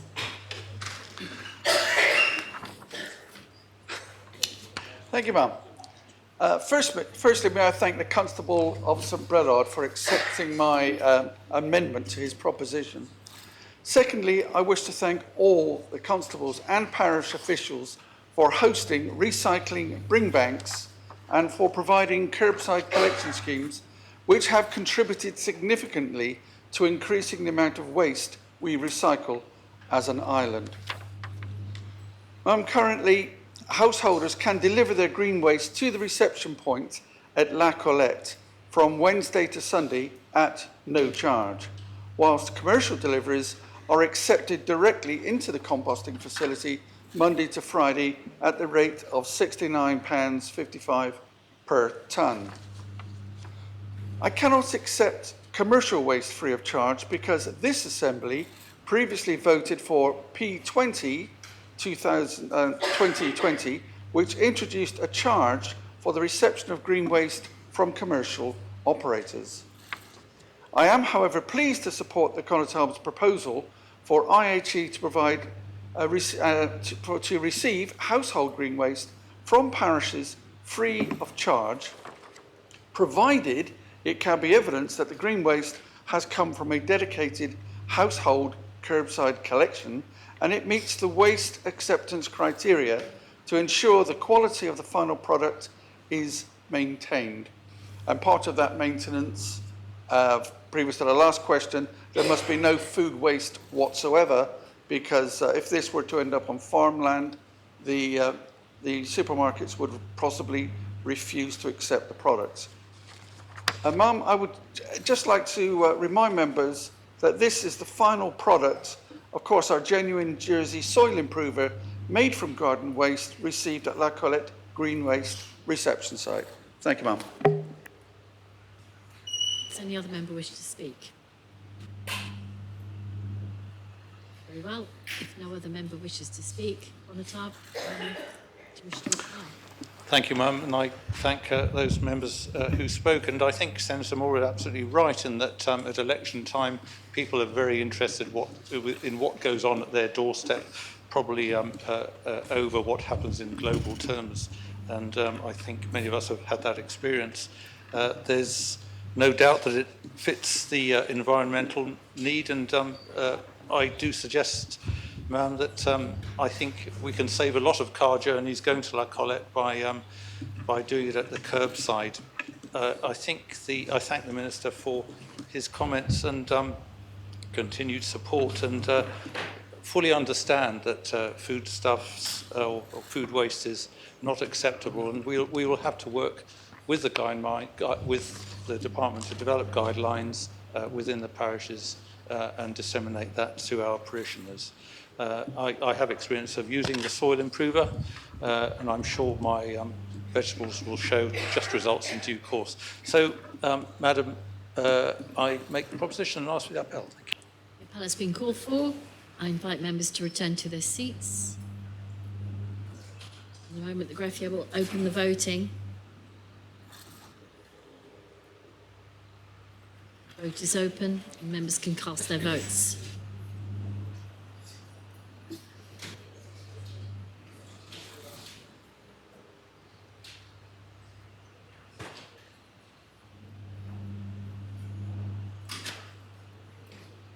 All members have now cast their votes. I ask the greffier to close the voting.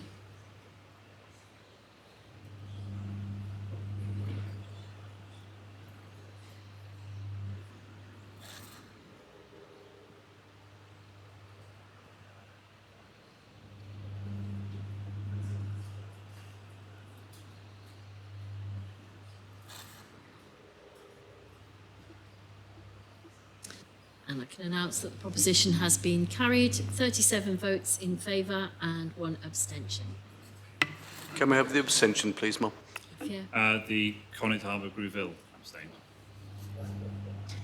Deputy Higgins, you've indicated in the chat that you wish to speak, is that correct?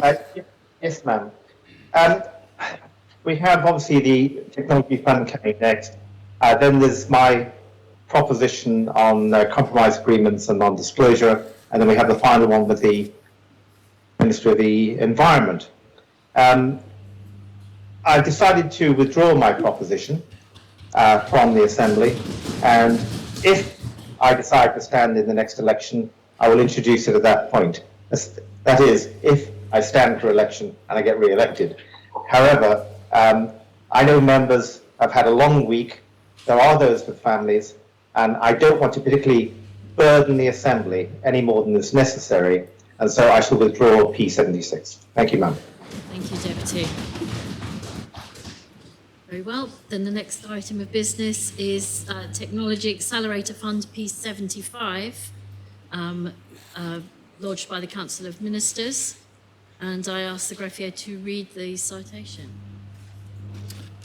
The states are asked to decide whether they are of opinion to support the island's future economy, make faster progress on environmental and social goals, and strengthen the technology ecosystem in Jersey by establishing a States Fund to be known as the Technology Accelerator Fund, the fund, known in the Government Plan 2022 to 2025 as the Technology Fund, in accordance with Article 6 of the Public Finances Jersey Law 2019 and with terms of reference as set out in the appendix to the report.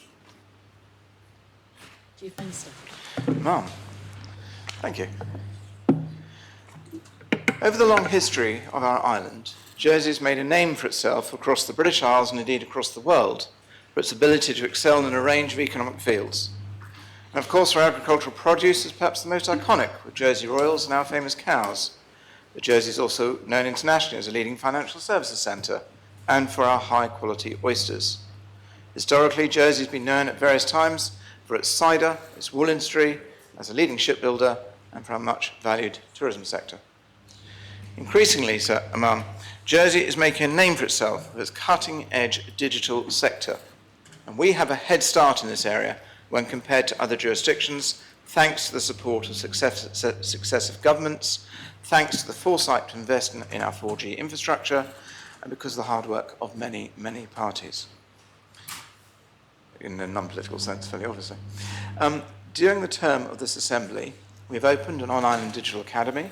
We've become the first Parliament of the Commonwealth to meet entirely online, and we've been recognised as having the fastest broadband speeds in the world. And it is only right that we build on this strong foundation and seize fresh opportunities. Now, Jersey is not alone in promoting itself as an excellent and welcoming jurisdiction for high-value digital and technology businesses to thrive. This is a competitive global market. And indeed, ma'am, almost between the speech being finished and today, I was given something from the Financial Times. And it says, in this article about envisaging tomorrow's Guernsey, harnessing 5 key drivers shaping the future. And it goes on by the person, the article that I'm reading from.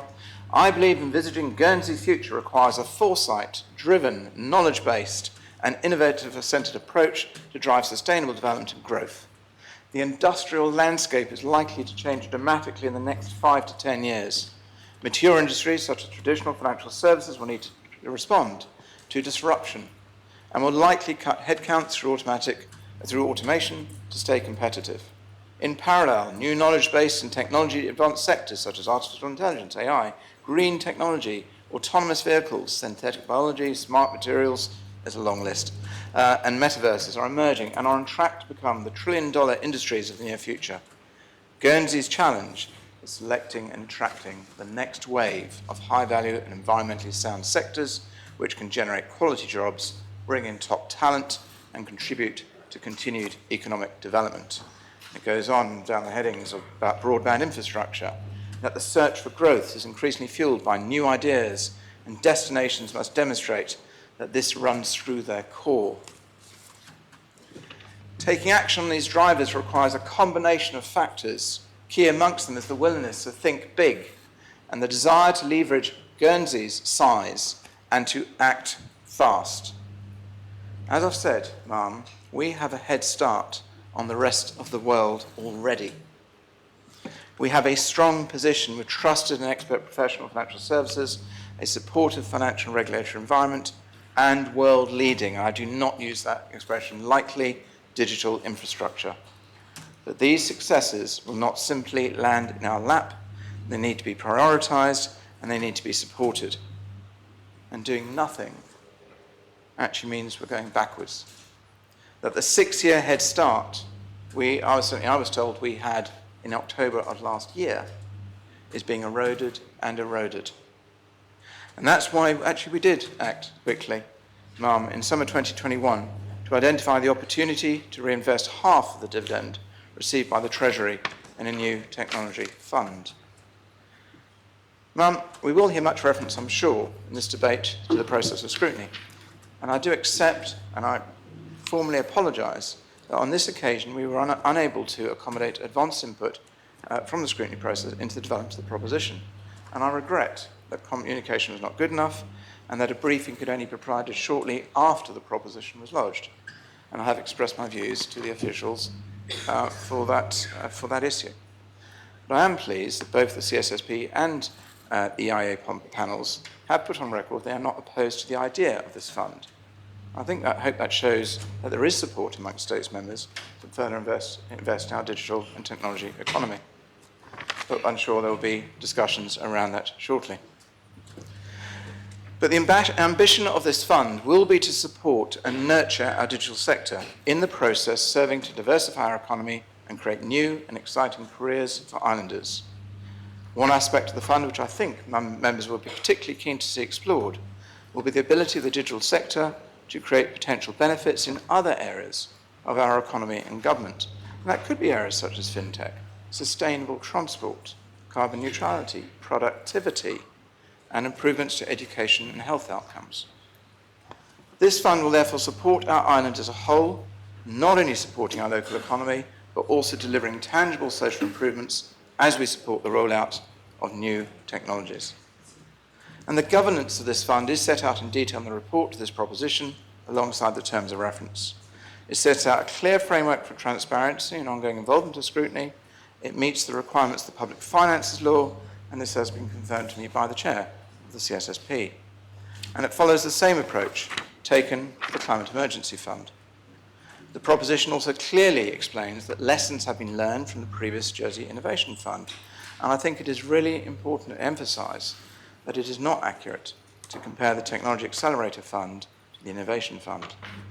The focus of the Innovation Fund was about funding companies to do what they wanted to do. The Technology Accelerator Fund is to fund projects to do what we want to do as an assembly and as an island. It has a different purpose, it has different governance, it will be delivered in a completely different way, and we will be working in close partnership with a trusted arm's length body in the form of Digital Jersey. This government has consistently prioritised the creation of a sustainable, vibrant economy for Jersey, and our common strategic policy recognised the value and potential of our advanced digital infrastructure, as well as the challenges and opportunities that the technology revolution presents to our existing economic interests. As I said, Mum, at the end of last year, I was told we had a 6-year head start on every other jurisdiction in the planet. We are the fastest speeds globally as a jurisdiction. Number 2 is something like 30% slower than us. The United Kingdom is number 43 in that ranking at that point in time. This will change fast. So I urge members to back this proposition to send a clear and unambiguous signal that we are for investing in our cutting-edge digital sector, that we are for diversifying and strengthening our economy, and that we are for creating new jobs and new opportunities for islanders. It's in the hands of the Assembly. If they feel they want to delay it, to put it off for further information and all that side of things, in reality, Mum, in my opinion, that will either kill it completely, or the earliest we will see it back in this Assembly will be February-ish of next year. So we'll spend an entire year losing part of that advantage that we presently have. We're in the hands of the Assembly, Mum. I'm very clear it is an Assembly decision, and we will leave members to reflect on that. But I'm absolutely, Mum, recommending this proposition to this Assembly, and let's see where the debate goes. Thank you. Is the proposition seconded? Yes, ma'am. Senator Ward. Thank you, ma'am. I speak on behalf of the Corporate Services Scrutiny Panel, who, along with Economic Affairs, has done its best to learn what it can in the time that has been allowed. The panel believes that a scrutiny review of the Technology Accelerator Fund is required to ensure that the proposition meets the Public Finances Law of 2019 and the requirements to establish a fund that are cited under Part 6.2, the establishment of funds. The panel are of the opinion that the economic assumptions, approach, evaluation method, and alignment to policy and strategic priorities presented in the report to accompany the proposition should be subject to scrutiny to provide reassurance to the Assembly and to islanders.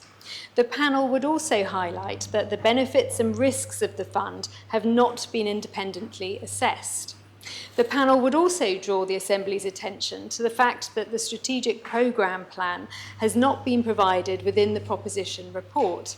The panel considers that this detail to enable the Assembly to hold all relevant information to inform its decision-making should have been provided. The panel believes that scrutiny should be undertaken to assess whether the fund is specific, measurable, achievable, realistic, and time-specific. The panel believes would also like to highlight observations to the Assembly, such as the terms of reference for the oversight group, including its quorum, frequency of meetings and reporting arrangements, do not appear to have been provided in the proposition to inform the Assembly. It appears from the proposition report that third-party advice can be drawn upon, but the specific costs for doing so have not been specified and shouldn't be subject to scrutiny. The specific rights and responsibilities of the lead partner have not been outlined, and this should be clear to the Assembly in its deliberations. More time is needed to scrutinise the proposition, particularly if the fund has been set up to finance predetermined projects by the lead partner, and it's certainly been suggested to us in public hearings that this fund is simply being set up to assist the government with public policy objectives that are predetermined. The proposition highlights that the lead partner will work with a wide range of island businesses and organisations, state-owned entities, and on and off-island technology and digital experts. This should be subject to scrutiny, especially in relation to financial support or partnership arrangement with other state-owned entities. The proposition does not clarify the performance metrics which will be set. The funding tranches are not specifically outlined, and the framework of transfers to the fund from the consolidated fund or others has not been stipulated, but are possible, the effects of which must be subject to scrutiny. There is no indication, ma'am, of the lifespan of the fund, which must be subject to scrutiny. Use of the fund for administration and delivery is capped at £1 million over 3 years, but the procedure following the 3 years has not been specified, and this should also be subject to scrutiny. The panel are disappointed that it wasn't briefed on the purpose and terms of the fund prior to its meeting with government officers on the 16th of March of this year. And whilst I'm grateful to the Chief Minister for his apology, it must be said that when an amendment was lodged by the panel and approved by the Assembly in the government plan of 22 to 25, it specifically requested that the approval of the Assembly to the purpose and terms of the fund to ensure Article 6.2 of the Public Finance Law was adhered to. The lack of early involvement by government with scrutiny left insufficient time for the panel to conduct a review when taking into account its other work programme, commitments, States Assembly sittings, including the Island Plan debate, and of course public holidays. The panel had requested that the proposition be withdrawn to enable a scrutiny review of the purpose, terms and winding up of the fund, but the request was declined by the Council of Ministers on the 12th of April. It was indicated that the fund had been approved in the government plan, but the panel would highlight that the government plan did not provide scrutiny on the purpose, terms and winding up of the fund, and therefore did not adhere to the articles of the Public Finance Law.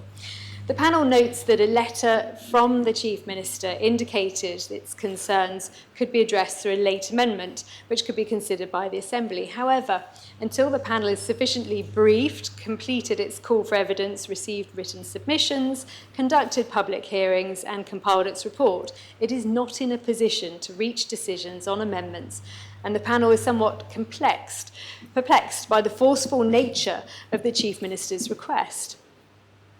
The panel regrets that the Council of Ministers has chosen not to involve scrutiny in the creation of this proposition, especially when the review of ministerial responsibility of the Innovation Fund highlighted that scrutiny recommendations on that had foreshadowed the issues that came to pass.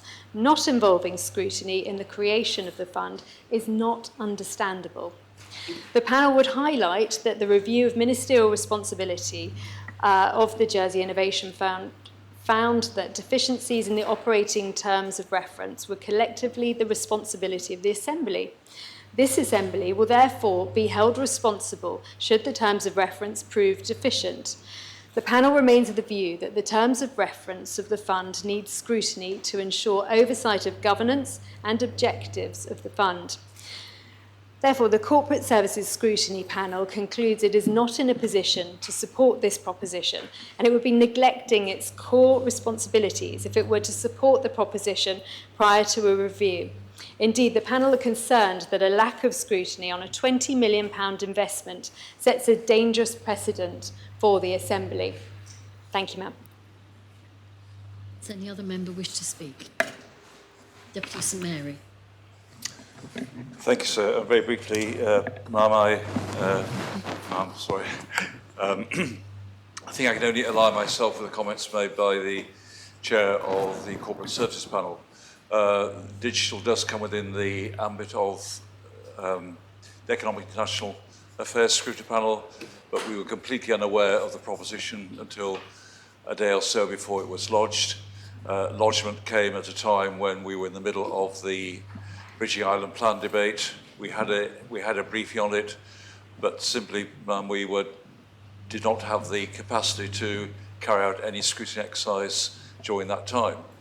And again, as the chair of the Corporate Services Panel said, this is a proposition which does require scrutiny, and we do not speak against it, and in other circumstances we will well be minded to support it, but we can only do that with proper scrutiny, and I think we'll be fairly in our duty as scrutiny members to endorse it at this stage. So again, Ma'am, I endorse the comments made by the Chair of Corporate Services that we are unable to support this at this stage. Deputy Pinnell. Thank you, ma'am. Members will know that the Public Finance Law requires that a proposition to establish a States Fund must be brought by or in consultation with the Minister for Treasury and Resources. Such a proposition must specify the purpose of the fund, the fund's terms and conditions, and the circumstances in which the fund may be wound up. I can confirm that P75 2022 meets these requirements and is brought by the Council of Ministers with my support and with the full and proper involvement of Treasury officers. As Treasury Minister, I'm particularly conscious of the importance of maintaining our island as a supportive, welcoming and sustainable place to do business. It is the success of our economy that provides the funding for our public services and to invest in our shared future. Our economy, like so much of life, is changing in front of us as it develops and responds to major changes in the world. We have talked this week about the impact of climate change, which poses perhaps the greatest economic and social challenge facing our world. We have also talked about the triple impact that Brexit, the COVID-19 pandemic, and now the invasion of Ukraine are having on inflation and our cost of living. It is right that we are now talking about the huge transformational changes, both challenges and opportunities, that our economy faces as a result of the technology revolution. Jersey has great foundations in place that will help it exploit these opportunities, from its world-leading broadband infrastructure to its world-leading financial, legal and business services industry. The Technology Accelerator Fund will help build on these foundations and create new partnerships that bring real economic benefits. But it will also help to ensure modern technology is helping us to achieve our most important environmental and social policy goals, from improving our health and well-being to adopting new modes of sustainable transport. But we all know there is no such thing as a free lunch. Where there are benefits, there are, of course, also risks. As Treasury Minister, I am pleased that the proposition faces these risks head-on and sets out a series of steps that will be taken to manage them both through the detailed design of the Technology Accelerator programme and in the implementation of funded projects. It is important to pull out some of these high-level risks to ensure that they are properly considered in this debate and the mitigation are accepted and understood by the Assembly. There is a risk that we will establish this fund, but that suitable projects will not be found. Good projects must deliver local impact, make use of genuine technology opportunity, and fit our strategic priorities. The proposition is clear, and I am clear, that if the right projects cannot be found, the available funding will not be spent. This money is proposed in order to do the right things, not to do anything. There is a risk, because we are working with early stage technologies, that we will try some things and they will not work. The Assembly will recognise that the right course of action in these situations is to quickly close down these projects and review them, without undue blame and recrimination, in order to understand what we can learn in order to be more likely to succeed in the future. Finally, there is always the risk of a large programme of potential financial mismanagement. The proposition is very clear that steps have and will continue to be taken to address any such risk. All expenditure will be managed in line with the Public Finance Manual, and the fund will not be used to take higher risk loans or, directly, equity investments, although it is recognised that state-owned enterprises may wish to take an equity stake. There is, though, one further risk that is not considered in the proposition, but I believe should be considered in the debate. That is the risk of not taking this opportunity to create the fund. The risk of not investing to improve how we use technology to improve our island in the coming years. We know that other places, other islands and economies are and will continue to make those investments in infrastructure, skills and partnership working. In making any risk assessment of this fund, as I and my officers have had to as the policy was developed, it is worth remembering, as Theodore Roosevelt said, it is hard to fail, but it is worse never to have tried. Thank you, ma'am, and I thank the Assembly for their undivided attention to my final speech.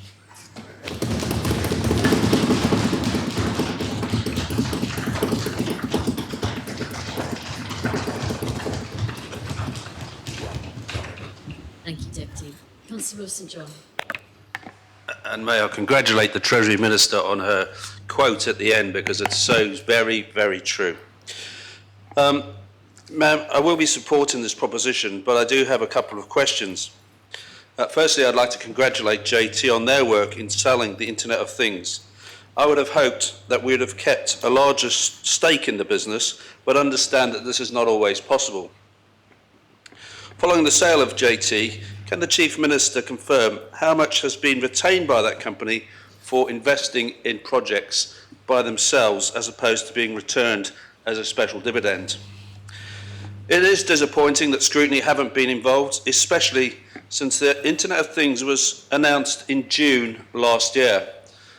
The sale had been discussed for many months, if not years, prior to that, so we knew we were in for a windfall. We could have done better. I don't believe anyone involved wants to see anything but success for this. I would hope, given what can only be described as a disappointing performance on our own IT projects, that we will allow more involvement from the industry to help us as a government to deliver faster, cheaper, better services for our citizens. We all make mistakes. I'm sure we have learnt from previous experiences. We discussed yesterday about oversight for the ALOs. I found out in December, Mom, that we had divested our interest, one of our ALOs had divested their interest in a successful IT company. Yet when I asked a question in a briefing several weeks ago, the Assistant Treasury Minister claimed it had been written off. I wrote to the Chief Minister on Saturday and still don't have an answer as to why or how this sale was allowed, as it doesn't fit with what is proposed. We should have been leveraging from that company as one of our assets to develop further and invest further. Just as with climate emergency, we could consider that we've got a technical emergency. Just think how technology could help us in terms of climate measures. There are some fantastic success stories, and as the Treasury Minister says, there's always some failures. We need to learn from them and move on. Ma'am, if you don't invest in your people or technology, prepare to fail. Prepare to fail. You've got to keep moving forward. I have voiced my disappointment about the lack of process, but we must move forward. We can move forward. So let's support this proposition and ensure that we work together to make this a success. Thank you, Ma'am. Does any other member wish to speak? Honourable Sombrella, did I see your light before? The microphone. Thank you, Ma'am. And just a few words. I don't think there's much doubt that all these projects are high risk, and we've witnessed the failures before, and we don't want to repeat those. So I hope we're learning lessons as to why that occurred. It's always been clear to me, Mum, and I've never quite understood why we have this philosophy, but to me, if you're in business and you want money, you go to the bank and you present a business case and the bank lends. And it seems we seem to be stepping in place of the banks, so inevitably taking a higher risk. That needs to be clearly understood. The administrational oversight, I think, is crucial. Maybe before we've relied too much on civil servants to have an oversight of the lendings that have taken place or the various projects. And whilst I have the greatest respect for our civil servants, they are not by nature entrepreneurs, otherwise they wouldn't be civil servants. And it takes an entrepreneurial oversight to be to analyse whether these businesses presenting are going to be right or not. So I would like to hear in answer that by the proposer that actually will be the case. So that would be enough to convince me. I need to be convinced that the balance of risk is in our favour. I take on board what the previous speaker said in terms of speed of reaction, and we know that our process, as has been outlined by the chairs of two panels, the process hasn't been gone through. Is it too slow and a lumbering process for what we're trying to achieve? That may be the case in this particular proposition. So I look forward to hearing the response from the Chief Minister in due course to allay my fears. Thank you, Madam. Deputy Guida. Thank you, Ma'am. Members may remember that now it's almost 2 years ago, I tried to get a percentage of the lottery funding to go to science and technology. And I was delighted to have the support of this Assembly. And now this has been running for, I think, the third year. I follow it. I actually look at what is done with the money. And I can confirm that this has been extremely positive and that there is a lot of new research happening in Jersey. There are Jersey students being helped with it who wouldn't have been otherwise. There are things happening that would not have happened. It is time to reinvent Jersey. It's time now. This needs to be done now. The fact that we have a Moneyval investigation soon, and that, of course, we have the OECD tax pillars happening, is just the writing on the wall. I am sure that we will pass the first one with flying colors and that we will adapt to the second one, but it is the writing on the wall. Surviving on finance alone is not possible. It won't happen. We need new industries very, very soon. Because of its location, because of its geography, Jersey has inherent limitations. What it does have is excellent people. And if we help those people, we can reinvent Jersey again, as it has happened in the past so many times. When I once made a list of, actually for that other proposition, I once made a list of all the industry that has gone through Jersey. And every 30 years, Jersey reinvented itself. It is now time to do it for this. In fact, I'd like to make a similar between this and the Climate Emergency Fund.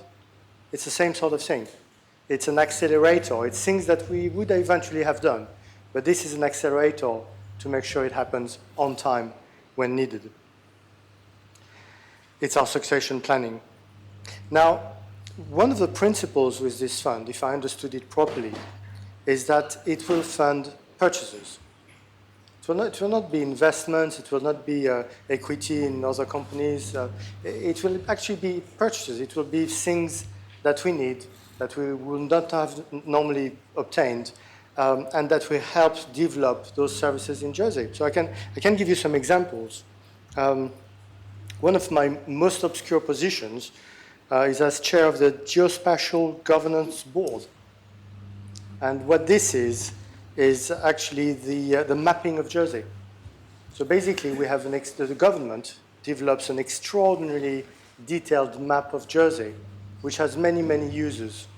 Quite a bit of it is commercial, and it's managed by Digimap, which many of you will have had interactions with.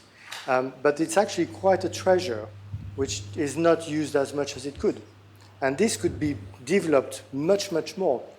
Some countries, some cities, have developed a digital twin. So basically, your entire geography is drawn to the millimeter and put into a computer. And this is extraordinary. For planning, it is extraordinary. Every time you have a new building, because now buildings are designed in 3D, every time you have a new building, you can insert it in your geography and see the visual impact that it has. Instead of thinking of, oh, what is this going to look like in the environment, you can sit in the street, say, what's the view from that side? What's the view from that side when the sun is at 6 o'clock? And you get that. Some others have used it for traffic planning. So if we made this street one way, what would happen? And actually, it's a simulation. It's not algorithm. It's a simulation of the traffic as it is known until then. Then you change one street, and it shows you exactly what happens with your traffic. This is an unbelievably useful tool. And we are a tiny bit of funding away from having it in Jersey. That is something that we could pay for with the fund and then have as a tool in Jersey. Air quality. I mean, I've heard so many requests for having a proper air quality monitoring from the back of from behind me. And it's been so annoying not to be able to answer it. Because yes, we should have a completely automated air monitoring system throughout the island. It is extremely easy to do, the technology exists.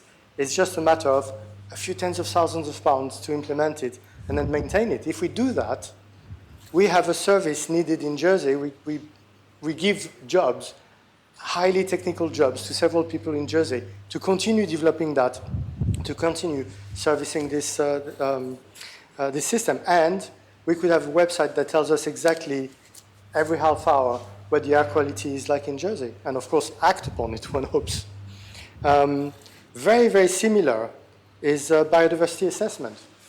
Recently I've been involved in, at an arm's length in all sorts of surveys to determine the prevalence of certain animals in Guernsey and Jersey. And this is nowadays done with sound monitors that are left on their own and that do their own assessment. So basically before, I mean, we're talking about a few years ago, you would put a monitor away, record for a week, and then spend a month looking at the files graphically to recognize the sounds and say, well, this is a mouse, this is a shrew, and this is a bat, and this is that species of bat. And it would take an immense amount of time. Software tools have been developed to do that automatically and recognize more and more different animals. If you do the assessment in the box, if a computer does the assessment in the box, you only need to send the occurrences of a specific animal over the Internet of Things into your computer. We could have 20, 30 of those machines around the island, and again, a website telling us exactly how many bats we have, where they are, what they are doing, what the shrews are doing, whether the mouse population of a certain species is growing or not. We could have that completely automated. It's a sort of work we could do. again, it's tens of thousands of pounds. It's not millions. And that would be completely automated. And again, could be developed or could be helped to be developed in the island, could start a new business in the island. Traffic control. One of the number one users for the Internet of Things is traffic control, knowing exactly where the cars are, where the buses are, and again, helping when you design a new bus route or when you want to try to alleviate traffic jams, you will know exactly where they happen and why they happen. And sometimes it's not at all what you would think. So it's something that is really, really useful, not terribly difficult to do nowadays. IT systems. I've been screaming for years because as somebody who's been extremely involved in IT, I know that we're spending a very, very large amount of money to try to have a working IT system for the island, especially a people database for the island. One of our problems is that as a large organization or a small government, we go through the normal providers for those services. So we have to talk to IBM, we have to talk to Microsoft, we have to talk to SAP, and those people don't talk to anybody if there are not 10 millions of pounds involved. The actual system, the actual database that we need could be done by a programmer in a week. That's the amount of work it is. The services around it are larger, the debugging is larger, the testing is larger, but the actual machine is actually not very complicated. What some companies do to try to work on this problem, because of course, nobody's ever been fired for using IBM. But so what some companies do is that they have skunkworks or a pirate crew. Basically what you do is that you give a few tens of thousands of pounds, maybe a couple of £100,000 to a team and say, you disappear and you come back in 6 months with a solution that works. And we'll see if it works. We'll test it, we'll see if it works. And at the same time, you continue working with your other suppliers as with a large organization or a small government. Then you see what people come back with. And with luck, they come back with something that's innovative, out of the box, and that actually works. I've done it myself. I've actually gone and seen clients who'd made a bid, we asked for bids on a project, and actually went to them and said, well, that's your thing done. That's how much it costs. Because sometimes it's not that expensive, and you can actually show a finished product, say, well, that's it. You're making a bid. Well, if you want mine, that's it, off the shelf. You can buy it now. That's something that we could do here. Marine resources monitoring, new energy systems. I recently met with somebody who developed geothermal energy. And basically, and it's a little bit sideways, but basically, that company is very, very good at digging, digging wells. And they can make a 4-kilometer deep well to actually reach the Earth's crust, where temperatures are about 200 degrees. You pump water down, it comes back as steam, and that's power. So it's not cheap, but is it something that we might want? The extraordinary thing about this technology is that it covers your base load. Our problem with solar, with wind, with many other sources of green energy is that they're temporary. Sometimes you have it, sometimes we don't. And they don't coincide with your base load, with the fact that 8 o'clock in the morning, everybody was switching on their kettle. This provides with an absolutely constant source of energy. Now, to see whether this is possible under Jersey, whether it would work, whether the figures would match, requires a little bit of money, but it's the sort of things that we could invest in. So all this to say that this is one of the opportunities to reinvent Jersey, to invest in our future, and this can be our climate emergency fund for technology. Thank you, ma'am. Thank you, Deputy. Does any other member wish to speak? Deputy St Peter. Sorry, I did have you on the list. Thank you, ma'am.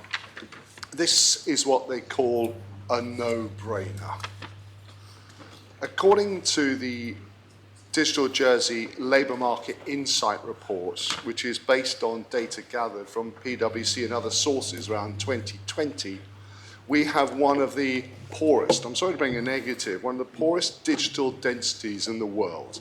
Digital density is, put simply, the number of tasks that could be digitised that have been digitised. London and Edinburgh are around 16%. Estonia is 30%. We are 10%. We must also be aware that our investment in tech R&D is 12 times less per head per capita than the UK. To put it mildly, despite notable successes, especially our fantastic broadband speeds, this is just not good enough. And if we are to compete in a global market when technology adoption is growing exponentially across the world, we must do better. Given that we have got many assembly propositions that depend on technological innovation, we must improve, and quickly. Let me share a few. The Common Population Policy states that we must improve our productivity to ensure those in work can support our ageing population. The Digital Health Strategy was agreed 5 years ago and almost nothing has been delivered. The Jersey care model is dependent on ensuring that we can deliver, support and monitor care in the community. Our sustainable transport policy is reliant on ensuring we use technology to change the way we get around the island and monitor that. Our carbon neutral policy is dependent on using the latest advances to ensure we play our part in eliminating our dependence on fossil fuels. I could continue. Ma'am, quite frankly, we need this investment now.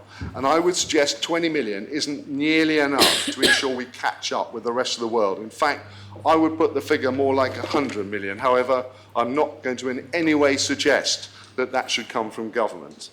And we must be brave with our investment. We must accept the odd failure, as the Treasury Minister and the Constable of St John have alluded to. But most importantly, we must get on with it today. Let's just approve it now.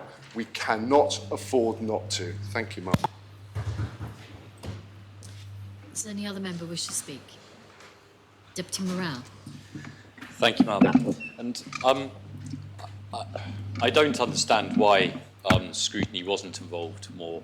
I don't understand what happened there. Why not? Because at the end of the day, we did vote £20 million for this in the government plan. I haven't been involved in the development of the Technology Accelerator Fund. I don't understand why scrutiny wasn't involved. It's not a good situation that the Assembly finds itself in, where it is being asked to support something which hasn't been adequately scrutinised. That's not right.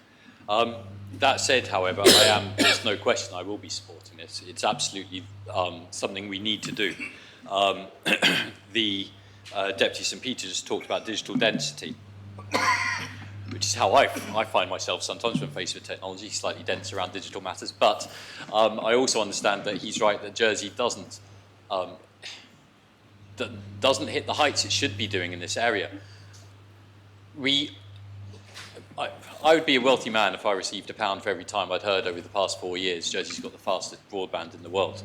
And each time it frustrates me to hear it, because essentially what we did is we laid the railway tracks and then we didn't put any trains, or we put very few trains on those tracks. And yes, we've got this amazing broadband service, but we don't do a great deal with it. And that's incredibly frustrating. The Technology Accelerator Fund, we need to accelerate, to kickstart Jersey's digital journey. I do remember passing a note once in the Digital Jersey meeting to a senator saying, the only way Jersey will get to grips with the need to reduce the size of the public service, the need to improve the delivery of those services whilst reducing the cost of the public service is through digital technology and the use of data. And cleverly analysing that data, understanding this island better. And so it's essential for every single person who says, we spend too much in government. Digital is part of that answer to spending less or spending more efficiently in government. We also have the private sector. Now, I've got to admit, there's a lot more going on in the private sector as far as digital technology is concerned than meets the eye initially. And there is a lot more going on than you can easily see. But I would argue that there's still not enough. And certainly if our public services were more highly digitised, if we had a lot more information, about the island, coming into businesses in real time, we could be developing all sorts of interesting initiatives which help us meet the sustainability challenges which this island is so clearly faced with, whether it's the carbon neutral, achieving the carbon neutral roadmap, or as part of that, sustainable transport, reducing the reliance on the car. I strongly believe these kind of challenges will only be met by the appropriate use of technology and innovative use of technology. There is so much we can do in Jersey which can then be used to help the rest of the world. This idea, I don't like the term test bed, but it is true. Jersey has challenges. It has population challenges. It has transport challenges. It has challenges in farming. It has challenges in hospitality. It has challenges in healthcare. All of these challenges, we can help accelerate finding the answers to those challenges with this Technology Accelerator Fund. That, for me, is what matters. Is this fund going to be focused on solving some of the challenges that Jersey faces in terms of sustainability? The answer is yes. We can see that in the terms of reference in the report. And so, as a result of that, we need to do it. Going back to the scrutiny, it's not appropriate that scrutiny wasn't involved as much as it should be, but this is a rare time where I'm going to say I can't let that stop me voting for this, because I strongly believe we need it. Deputy Guida mentioned the digital twin. He'll be really pleased to know Jersey has a digital twin. We have that, it's there. I don't know yet how much use of it we've made, but it does exist.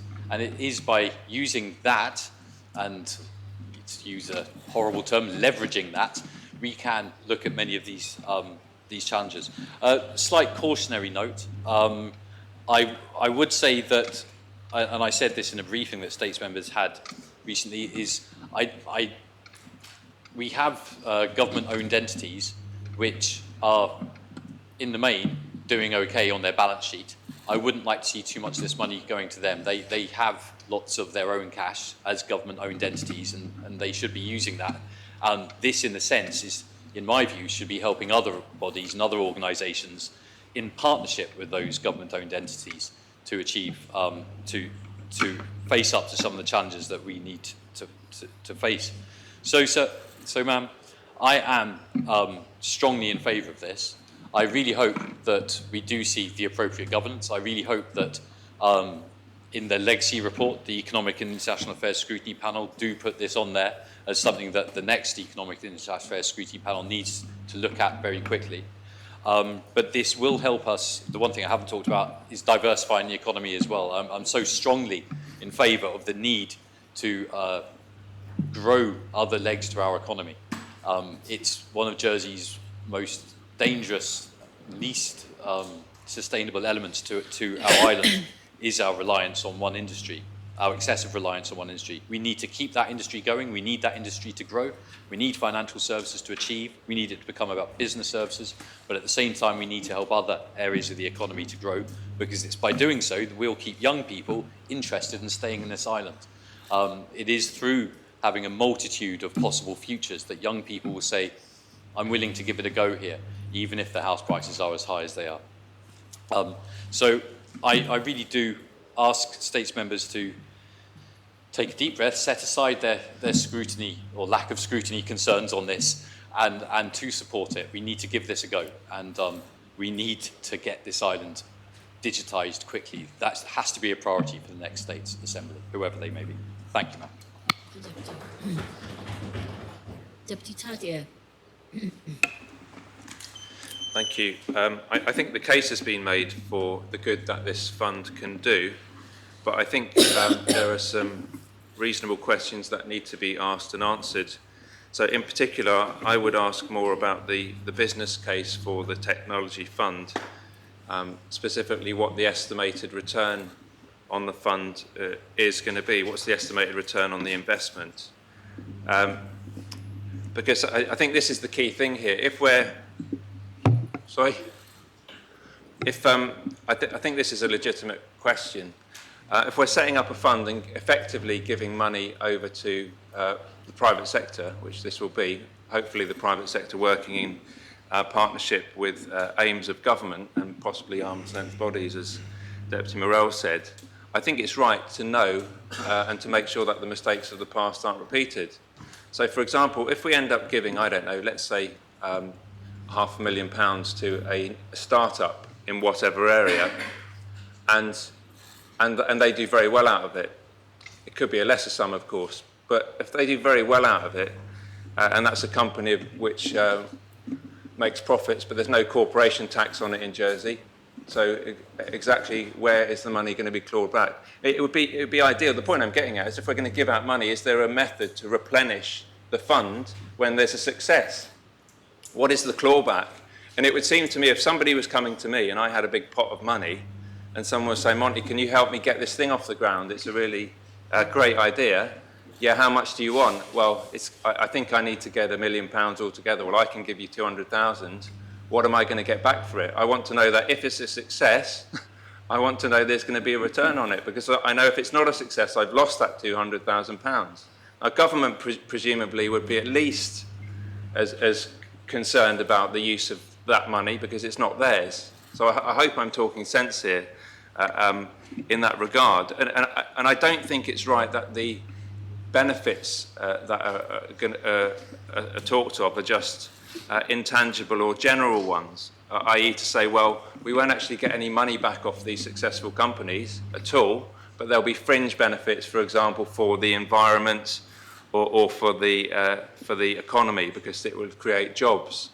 So I'd like to know a bit more about what the actual replenishment is.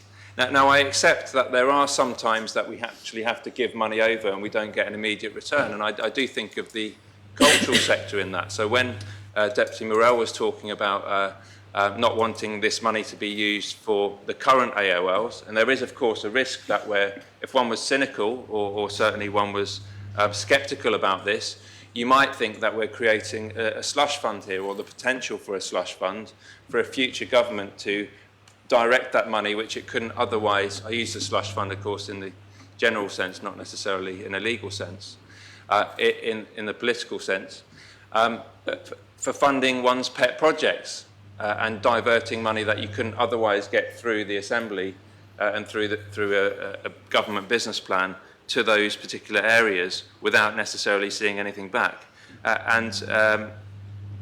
So yeah, those are the questions I'd like the mover of the proposition to answer primarily.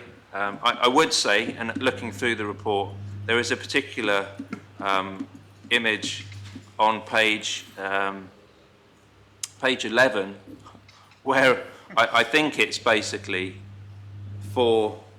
there are four separate areas called talent space, intelligence space, technology space, and solution space, with overlapping ellipses on there, because they're not quite circles. And the more I look at it, it's very interesting. I think a lot of those words, they're often just words. I have learned something new, which is JUGAD, J-U-G-A-A-D, and that apparently is an Indian word, which is used in English to mean a flexible approach to solve a problem that uses limited resources in an innovative way. Well, that's really interesting, isn't it? And that's just one thing. But the point I would make is that diagram there, I think those words could pretty much be anywhere in there. And it does make me wonder sometimes what we're paying people to produce. Type some numbers in, make pretty graphs, and actually I wonder what gets read. But yeah, if this is an approach to government, a flexible approach to solve a problem that uses limited resources in an innovative way, then I'd say that JUGAD is certainly something that I've learned coming into this Assembly. It's an English word which has been transported into, an Indian word that's been transported into English. I say Indian, of course, there are so many dialects and languages in India. I should be more specific, but that in itself, I think, is an interesting fact on which to leave this speech, sir. Does any other member wish to speak? Senator Mezek. Thank you, ma'am. When Deputy Pinnell got a well-deserved approbation upon announcing that that would be her final speech in this assembly. I couldn't help but think that perhaps we ought to do that for every speech in this debate, just in case. And I've hopefully helpfully set myself up for one at the end of my speech. Ma'am, let's get this point out of the way first, that this really was a poor showing with scrutiny, and that has undoubtedly undermined confidence in what the government is trying to do, and that is really unfortunate, because the prospect of what they're trying to do is actually quite exciting, and something which can well set up Jersey to face the challenges of the future, a theme which I'll be returning to frequently over the next few weeks. What we have is a situation where we have a lot of money, and it's come from a one-off incident. It's not recurring. It's come from one incident that has happened. And so we've got to do things right. It's a huge opportunity that won't come along often, and I think it would have been better actually to have a bit more humility from government spokespeople on that point, because this is something that we ought to want to all be positive about, but what we don't want to see is for us to miss the opportunity, which not only means squandering a huge amount of money that is now in the hands of government, or we end up missing opportunities that mean we don't get the economic development that we need, and all of that, hopefully, technological advances that will improve life for all of us on this island. And that's a real shame. But this idea, though, of using this fund to jumpstart our transition into the new economy has got to be a good thing. There are all sorts of things that this sort of fund could support, which we should be excited about. It's mentioned at various points in this report some of the things that it could look at. There's loads of potential in the agriculture industry in particular, for monitoring the health of crops, monitoring the soil, getting most efficient use out of your time out on the fields, and all of that, which is great. There's all sorts of potential for things like monitoring pollution.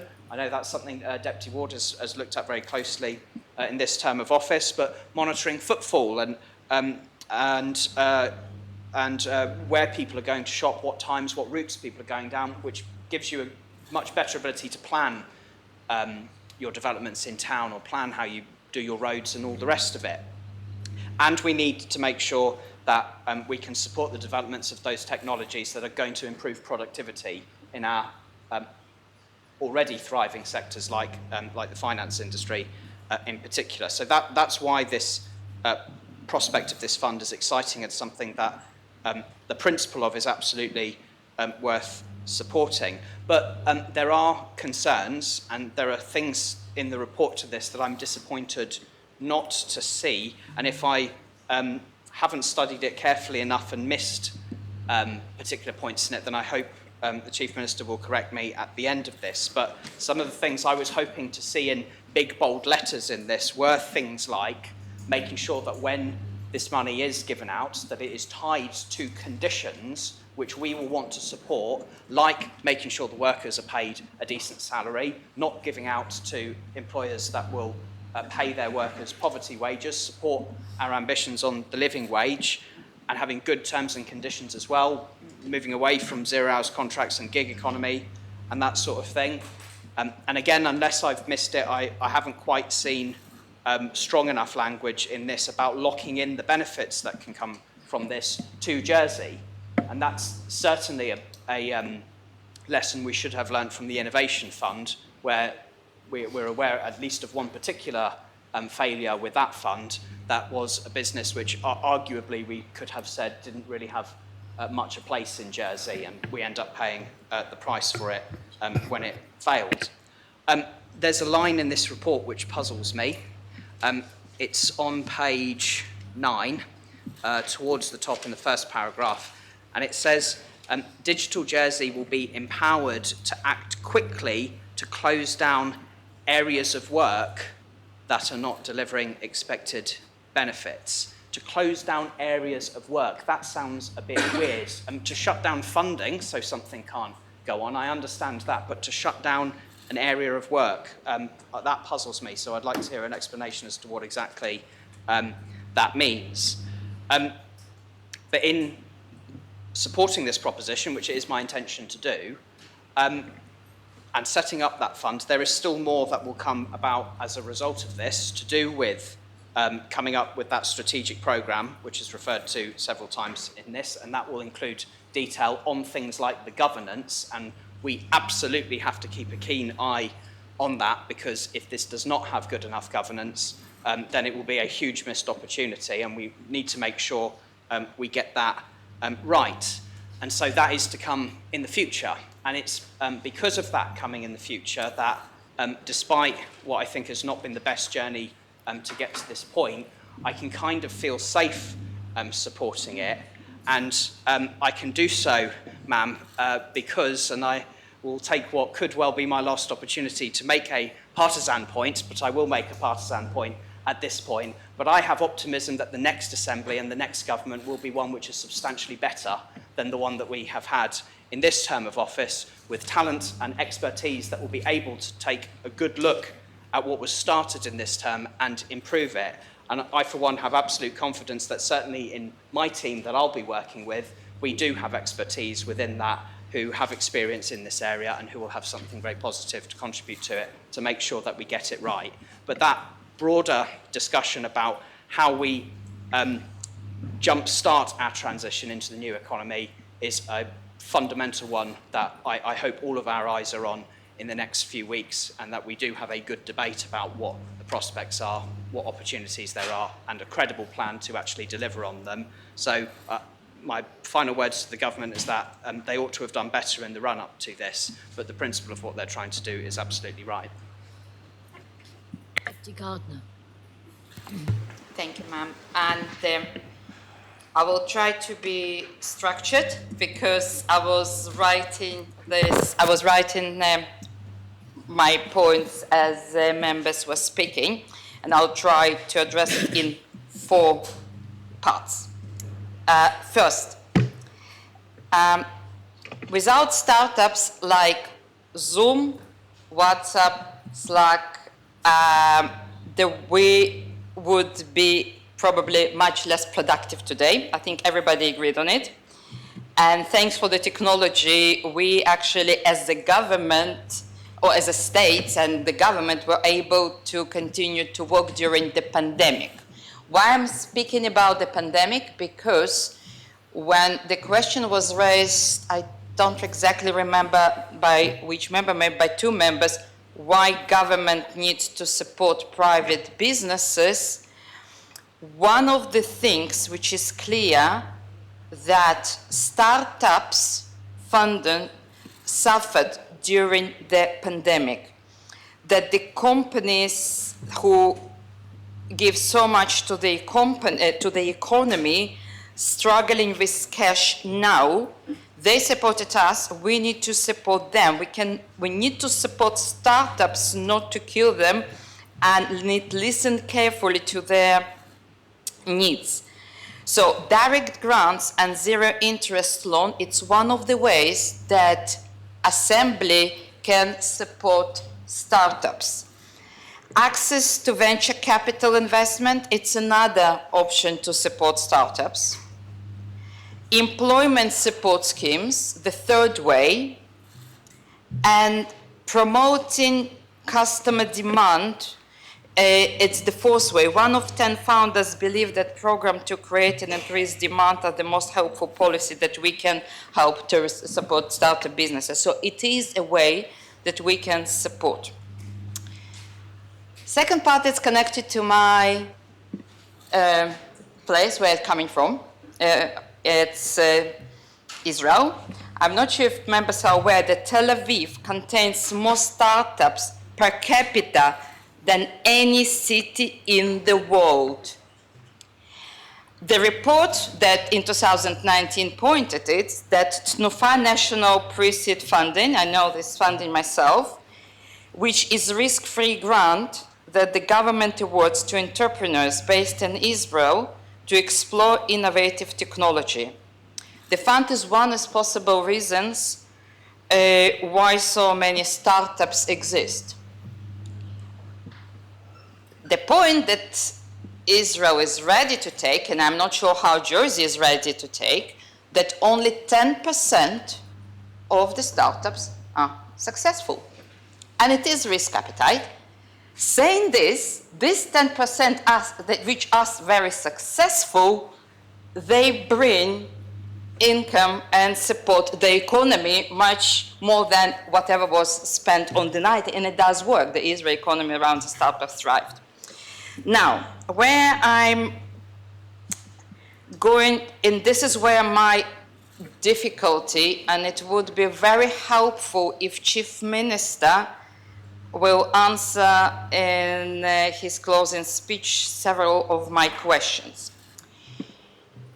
We need to, and my question based on the place that I understand we cannot continue. The next assembly come in probably proper sitting will be September.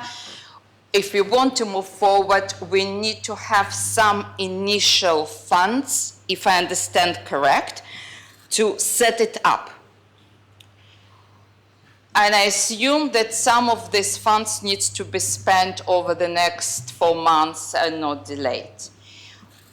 Would Chief Minister will be able to tell to the Assembly what approximate amount to set up the team to go, which will create this framework, which will create the terms of reference, the things that we are missing, because we need to spend money to create the system.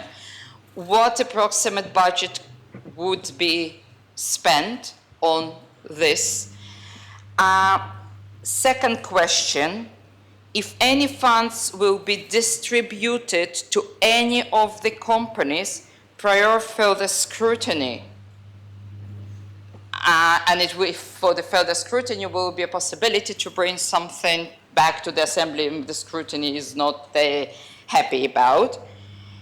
And the last question, why, if we need to create this framework to go forward, why we need to approve fund today and it cannot be funded from, I don't know, SPPP, from transferring of the budget? I understand we need to spend money on professionals to make it right and not to go back to the mistakes of the Innovative Fund. So the question, why this is important to do now and we cannot allocate money from the government budget, like I thought about SPPP, maybe from other expenditure, to create the terms of reference before we are transferring this money to the fund. My main point, I completely understand. I understand that we need to enable a low footprint, high yield economy, the fewer people being more productive. I believe that we need to invest in our IT, finance, green tech, planet tech, blockchain. I understand all this. I just would like to understand around framework around money management and spending. Thank you in advance. Deputy Southern. Thank you, ma'am. And I think, first of all, I'll turn to my notes here, which reminds me that this was passed in principle in the government plan that at the time had no detail and now has precious little more detail. There are some general projects listed and the report says these are not specifically intended projects but examples of things being trialled in Jersey or other places that the fund might in future support. All very vague and non-concrete.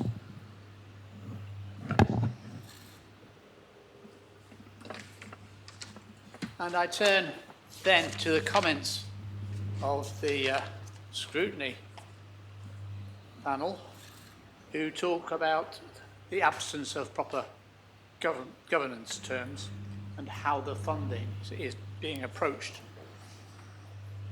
It says there, a summary report is only required to be published in the Government of Jersey's annual report and accounts, so it's very slim reporting.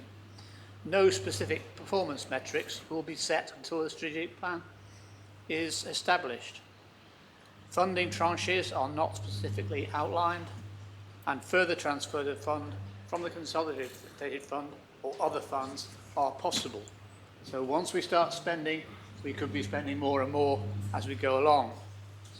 The use of funds for administration and delivery is capped at £1 million over 3 years. But what happens after those 3 years are up? What procedure will be followed to get greater funding after those 3 years? And finally, they say there is no indication here of the lifespan of the fund, so it could be going on forever. What sort of a fund is this? Now, the Chief Minister said, don't, whatever you do, compare it with the Innovation Fund. Unsurprisingly, because we made an awful lot of mistakes with the Innovation Fund, and sorry, this sounds like similarly high risk or risky investments in this particular plan as well. So the Chief Minister says, don't compare it with the Innovation Fund. The Deputy of St Peter says, we have to accept the odd failure. When did we hear that before? Oh yes, we heard the odd failure concerned with the Innovation Fund. And here we are again. Never mind, don't compare it with the Innovation Fund. It's just like the Innovation Fund. And what that was, and I'm sorry to use the words, but they were used by my colleague a minute ago, is basically ended up with a slush fund. That ministers could pick and choose where they wanted for their favourite projects. This, and then Deputy Morell said, and reversed the whole process of the way things usually work, said, we ought to pass this now, he's in support of it, and then subject it to scrutiny later. Duh. No, that's the wrong way around. We should have it scrutinised and then consider passing it.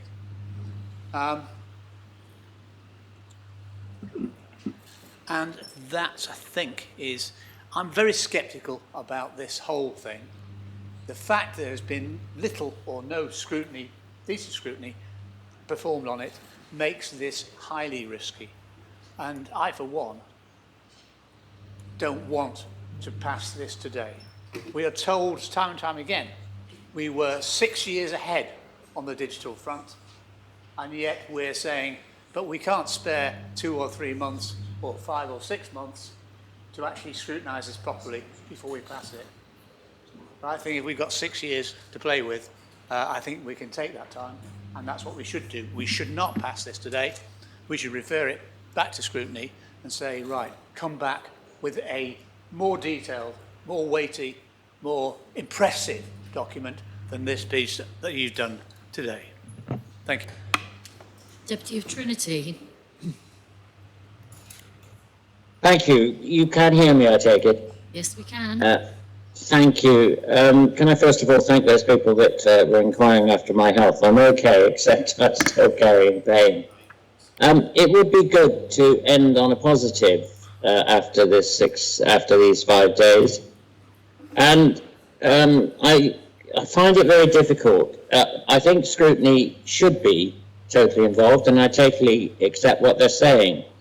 But I wish 49 of us could have gone to Locate Jersey's meeting on Wednesday night.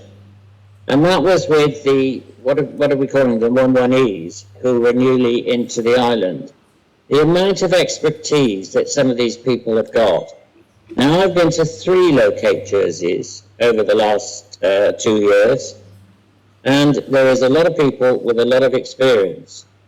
I think that we don't use them, and the reason I'm saying this, and I will blame, dare I say, the Council of Ministers, the interaction between them and ourselves is not very good. But there is so much support. I mean, I spent Wednesday night for an hour. They had 3 people, of which 2 had just come in, somebody had been in 5 years. And there was this one word that came across all the time, and it's amazing, is that the communication between them and what they were trying to do. They want to help Jersey, otherwise they wouldn't be coming here. And the number of people coming in with the expertise that I see in technology and what everybody's been saying, we should be using these people just to make sure that we get things right. I think if we pass this today and think in terms of those people, and I'm sure that with the people concerned, they would come in, but they do find it difficult to communicate. And that is the one thing I'm trying to get across. The expertise, I hate to say, is brilliant. I sat there for an hour and listened about technology. That's all they were talking about. And there were two people there, as I said, one of which had been in 2 years, and he was trying to help, and he was getting nowhere. So I blame one side, I blame the Council of Ministers for not communicating more, and also I think that I totally agree that perhaps scrutiny should have been more informed. But let's end on a positive, and let's see if we can get this through, because I think everybody really wants to be able to be part of something that could be successful. Thank you, ma'am. Ma'am, can I ask the previous speaker for a point of clarification? Do you give way for a point of clarification, Deputy? Yes, ma'am. What are you going to say, sir? The Deputy suggested that all members should have attended. Can he confirm that not all members were invited? Because many of us would have liked to have gone there. Thank you. Actually, I don't question that at all. I think you're absolutely right. And I just think, well, I found it very difficult because I was the only politician there. And I'm not blaming other politicians for not going. Please don't get me wrong. But it's these sort of things, Constable of St John's, that we should be going to, because it's these people that we listen to. As I said, there was an hour. And can I just say, it was a greatly hosted by Jersey Business. And the amount of information coming out, I just sat there and I couldn't believe it. And then when I walked away and drove home, and I was thinking, how many people really know what these people are doing? I don't know that how the 118s work. I don't know how they get introduced. But I think that we have to look. They come in, they want to be here, and my God, they've got the expertise of certain things that we require. But that's, you're absolutely right, sir. Yes, it was only, well, I was the only person there. Is this a second speech? Sorry, Candice. Deputy Pamplin. Is that my assistant minister? It might well have been, Deputy. Deputy Pamplin. Thank you. Thank you, Mum. I'm hugely in support of this, but as I don't want to repeat, there's been a lot of that today. In the absence of the areas of scrutiny that Senator Moore was referring to, I stayed up last night late watching the NFL draft and reviewing not only the proposition in detail, but going back to the CNAG's report of 2017 after the, as now mentioned, Innovation Fund. And at the beginning of that, she referenced good governance is the heart of good government. A relevant, clear, comprehensive, consistent framework applied in practice is a cornerstone of effective management. And good governance, I continue to quote, although of particular importance in the public sector, it's just as applicable to other successful organisations. Good governance is not a barrier to an entrepreneurial approach, but an essential mechanism for securing stewardship and accountability. How right she was. So reading through all of her, and very scathing, and I remember this story well from a previous life, I wanted to compare that to the proposition that was put in front of us. And I can see that there are references that were missing in that original fund that are in this one. That gives me a bit more reassurance from the scrutiny. However, we cannot dismiss the concerns of others, or we wouldn't be doing our job. As remember, we're here on the benefit of islanders and their taxpayers' money. But there are some other changes that are in this proposition about business cases coming forward, very important. The lead partner of Digital Jersey, who have already proven themselves, I think, on this island. And I also I looked at some other grant funding compared to other areas of arm's length organisations who get far more money. This is, compared to that, even though a large amount of money, also small in those comparisons. And then, of course, very simply, I just think of the last 2 years and how the world has changed more quickly It was coming, automation. You can now walk into one of the famous high street newsagents. Suddenly gone are the friendly faces on the tills replaced with automated card machines. This is happening a lot quicker now, and there is a lot to think about in terms of the well-being and the future. How do we support everybody in all states of economy in this island and their futures? I equally think of the time I was in the hospital and I volunteered myself to spend 24 hours a day, and aghast that I was going down with a porter to the bottom of the hospital to fetch people's patient records on pieces of paper and put into a co-op shopping trolley to go back onto the ward because there wasn't the technology available to have those patient records available. And then spoke to a small fintech company who were able and willing to find a way locally to fix that problem, but wanted to be engaged and be part of the solution. I think of my 20-year-old son sat in his college room at the moment who's developing, creating music and using digital to create income and to create a sustainable living for himself. And my 13-year-old daughter who proudly brought home her coding homework the other night. It is for them, it is for the future of the island, but we cannot let go of the fact that good governance is required. It is essential if we are going to move forward, and especially after the last 2 years that everybody has been through. So it's with those words of caution. I look forward to the future scrutiny of this, whether I'm part of that or not, but this, I hope, is a positive end for our day. Deputy Martin. Thanks, Pam. Yeah, I decided to speak after Deputy Southern said, what is this today? I can't support it. Why not wait just a couple of months? Well, we all know it's not going to be a couple of months because there will be new people in these seats, there will be new people around the Council of Ministers, and there'll probably be new scrutiny chairs, etc. And absolutely rightly. I've been trying to remember back, and I was really encouraged by the Constable St John's speech about and why and where not and why we should do this. I'm an absolute IT Luddite, ma'am. Always have been, and I'm trying very hard. But I do remember I was co-opted on to look into the sale of telecoms.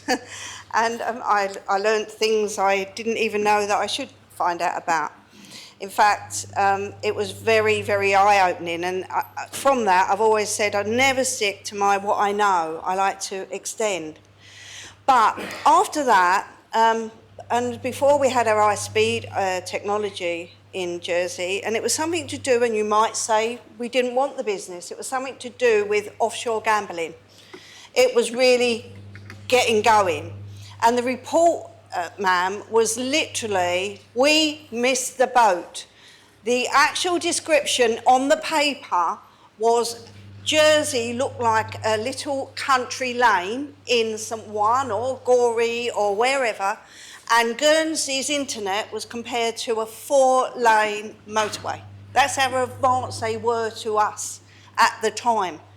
And what I think I'm trying to say is, well, we might not have wanted the business, but the business didn't come here. It all went to Guernsey. We were sat there going, oh, this is lucrative. This is when the internet was taking off, and this is when people were going, right, this is where you need to be. I'm listening, I absolutely and feel for scrutiny. Did we drop a ball? Possibly. I'm not sure. I'm so busy sometimes with doing what I'm doing, attending COM, listening to this, and as I say, ma'am, technology, not my bag, and I can't teach the lovely, not old, whatever. Yes, I'm always willing to learn a few new tricks. But what I'm saying is there is technology, and the Chief Minister described 6 years. Deputy Southern paraphrased that and said, well, we're 6 years ahead. Look how quick things move. Look how quick things move. It was only, and I remember meeting people in the coffee room, oh, we've got this new thing, we've got this new thing where all our emails are going on, etc. Probably a year before we actually went in and we actually needed Teams. I remember Deputy Wickham and all his patients sit me down saying, and you can have this person in and this, and you talk, and I'm like, well, what if I invite them in and I'm really then, I think I'm still just talking to you. And all these other people, oh, well, no, you'll get used to it. I was never going to get used to it. Well, how wrong was I? how well we all got, but it was only because we had that technology. We changed over. We all moaned about it. I know, instead of having one lot of passwords, ma'am, I had to have about 3 just to get in my own phone. And I'm like, it doesn't recognise me in the morning until the face has fallen in, and I'm like, no, which was that password? You know, the Face ID, etc. I'm not joking, ma'am. 6 years, apparently, in technology terms, is like blinking. Somebody sits there scrutinising for the next year, and somebody's out there got the next Google, got the next Facebook, got the next whatever, and we're sitting there going, oh, scratching. Let's have a look. Are we quite sure we crossed that T, dotted that I? Oh, and then all the business goes somewhere else, because somebody will invest. Somebody will invest in a good technology thing that's advanced. So that's really my warning. Don't be compared to the 1-lane traffic that we were of Jersey to Guernsey's 4-lane motorway. We lost that business. We don't want to lose this. Fully accept that maybe we've missed some, scrutiny, etc. It won't be a few months. This might take over a year to then, come back and think how quick things did move and are moving and always be moving. I really think today we should get behind this and let us do it. It's not the Innovation Fund. We've asked this at COM. We've actually know it's nothing like the Innovation Fund, so don't use that stick to beat us with. Get behind this and don't let anybody come along while we're knocking our doors and some technology wizard that we've missed goes somewhere like, Guernsey, Isle of Man, or somewhere else. Farther afield, because there's no geographical, it's a few miles. You can go to the other side of the world on the internet as long as you're willing to get there. Thank you very much. Deputy Ward, did I see your light on? No, but I was going to put it on. As New Greffier, I don't know if you can read my thoughts. That's very worrying, Ma'am. Thank you. I don't think that is the case, Deputy. I think you may have pressed the button earlier, but Deputy Ward, if you'd like to make a speech. Thank you, Ma'am. I did go to the briefing, and one of the key things that came out of the briefing was we were told it's not revenue raising, and this was about social return. Now, as somebody who's spent the last 4 years trying to make an investment in certain things for a social return and lost many of them because the government has said, well, it's not revenue raising, we can't afford to do it, and we can't just throw money at it. There's an irony here. But I look at what we've got, and I look at this Venn diagram that's in the middle of it, and one of the worries I have at this is we're talking about something and nothing. This is like a debate on producing £20 million for technological investment, and we don't know what it is yet, and we don't have the criteria for it quite yet, and we don't have the outcomes yet, but we've got to do it now, because otherwise we'll get behind something that we don't really know what it is yet, but we need it. So it's all very in the cloud, if I can use that pun. And I think this Venn diagram looks like one of those things you see on the internet where you choose something from each column to make a sentence. Now, I wonder if we can do that. So let's look at the Venn diagram, because what we are looking to try and do is to come up with some systematic design using perhaps participatory budgeting, and sort of to create a digital transformation using both lead user innovation, open policy making, and indeed community asset mapping in order to understand how reverse innovation perhaps can lead to, even within the riskiest assumption testing, a replication sprint. That's not a good one, sorry about that. In order that we develop a positive deviance and lead user innovation. And all I've done is put together words from the Venn diagram. And if I was to do it a little bit more thoughtfully, it would sound great. And I could sell it to you. And then perhaps I'd get 20 million quid out of you. Because do you know what? What we need is use the intelligence space to move to the solution space via the technology space and really use the talent space. And we've done it again. In fact, the more I think about it, this is brilliant. And we need one of these, because I might put in a bid myself. I'm going to take this home and I'm going to put something together. It won't mean anything at the end. It could be anything. It could actually just be creating new packaging. But as long as our user design experience is good, we can be nail casting. And what worries me about the technology fund, and we do need a technology fund, and dare I say, we need a new deal for technology. And we need a new deal for digital design on this island. Because all we've heard about is fast internet. But what we actually need is leadership in this area to look how we're going to use our technology for the good of everybody, as opposed to some sort of free market free-for-all, which we don't know and don't really understand. But I urge you to look at the Venn diagram and make up your own sentences, because it just seems too easy. Having said that, I'm minded to support these types of things, simply because they are needed. But the sad thing is it was so late. And when we're talking about things that are so important, why are they so late? And why is it that we are in such a rush because we might lose time? And I'm afraid I have to say it. At the same time, when we can hold back and delay things like climate change, where we don't have time, and there's an actual contradiction there in our approaches. So I'm not entirely sure what to do with this. Deputy Southern, I mentioned again, I've seen him use 2 laptops, and I think he's reached the peak of his, I'll choose a word for him. I think he's reached the peak I can't think of a word now. I think he's reached the peak of his rapid cycle experiments. And I think he's moved into, he's certainly had a digital transformation over the last few years.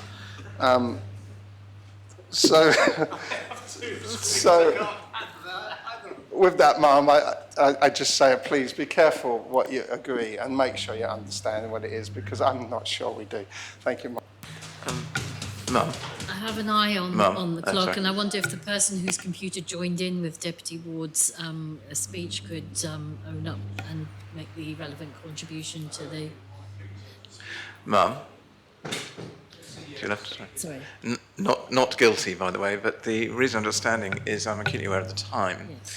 I was just wondering, is it possible to ask for an indication of how many left to speak? I know that's not... On the list at the moment, I have the Deputy of St Martin and the Deputy of St John, and that is all, unless other members wish to indicate at this point who would like to speak still.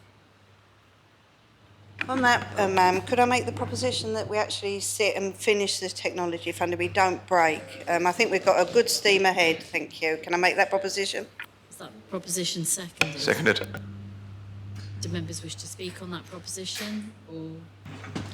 Ma'am, could I just ask exactly what's to follow the technology fund? That's it. This is the last item.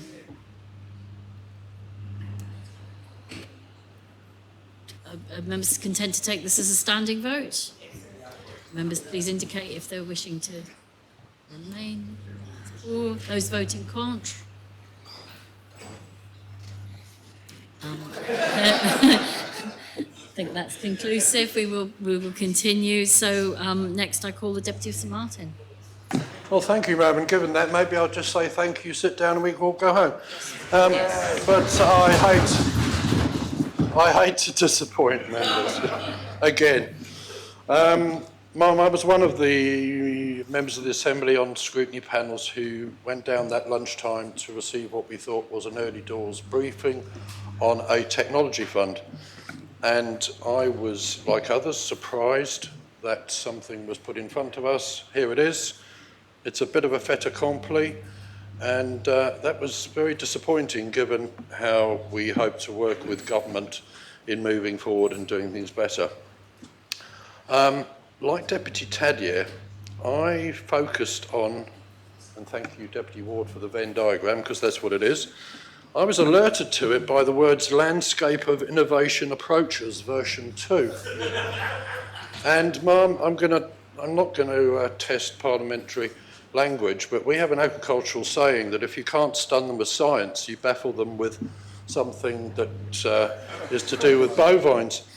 And I looked, like Deputy Teddy and Deputy Wood, I looked at these words and I thought, for goodness sake, what do we have here? Algorithmic governance and regulation, ethnographic research, ambidextrous leadership. There's an interesting one, that got me thinking.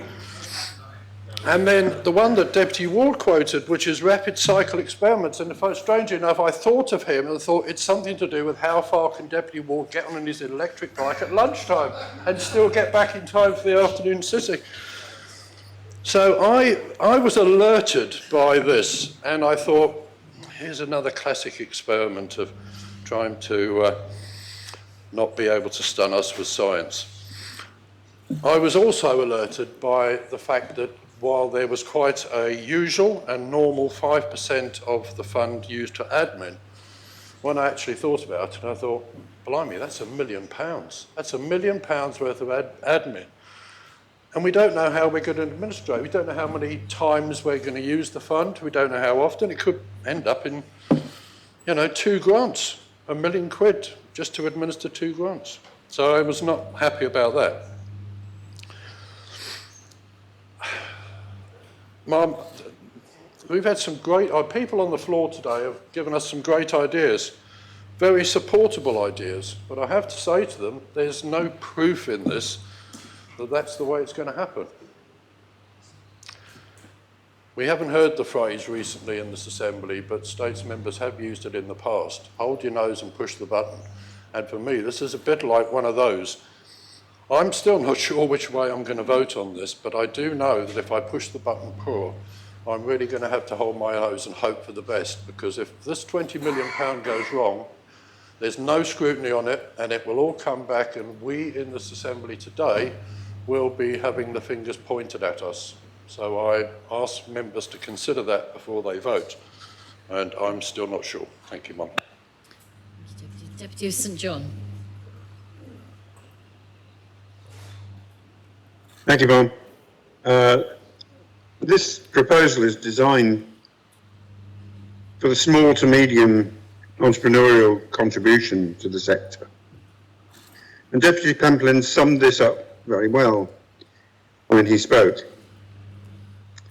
I'm troubled, Mum, that 118s have been brought into this debate as possible recipients of the funding from this facility, given that they are here in the island, and I say that again, given that they are here in the island as a result of their established wealth, entrepreneurial skill, and their existing ability to invest in our society. And I have no truck with the fact that they will invest in our society. What I have a problem with is that we might be passing scarce funds to people who have been brought here with the intention of investing in our society, but they would be in receipt of scarce funds that would ordinarily be for smaller organisations. Ma'am, because of this, and almost solely because of this, and the fact that scrutiny have not had the opportunity to look at it, to enable them to scrutinise these elements, I am not going to vote for this proposition, and that's my position. Thank you, Mum. Thank you. Does any other member wish to speak? If no other member wishes to speak, then I close the debate and I call upon the Chief Minister to reply. Thank you, Mum. I hope members will bear with me. I'll try and keep it at a high level, but I will try and address a number of the queries that have been raised. And where I'm going to start is a little bit where Deputy Pamplin was. And just bear with me for 30 seconds and I'll explain why. Some years ago, I was in France with the family, and we went on a canoe trip in the Ardèche. And as we went there, for various reasons, because I don't normally go into McDonald's pretty well ever, let alone into France, we went in there, and I walked a long time since I've been in there. First thing I was presented with was a screen which you clicked your menu on, made your choice, you made the payment, no human interaction at all, and then the only human interaction was when somebody brought your, in our case, chips and salad, out to us. And actually, in fact, it was with Deputy Kevin Lewis, when we were travelling for British Irish Parliamentary, you know, you go through a number of trips, and we all find this as members. And normally you go in, it's a different country now, obviously. You go in, you check your suitcase in, and there's a person there, and you know, they weigh the bag or whatever it is. And actually, when we were in Dublin, coming back from Bipper one day, we walked in, and it was, I think, Aer Lingus, and it was the first time.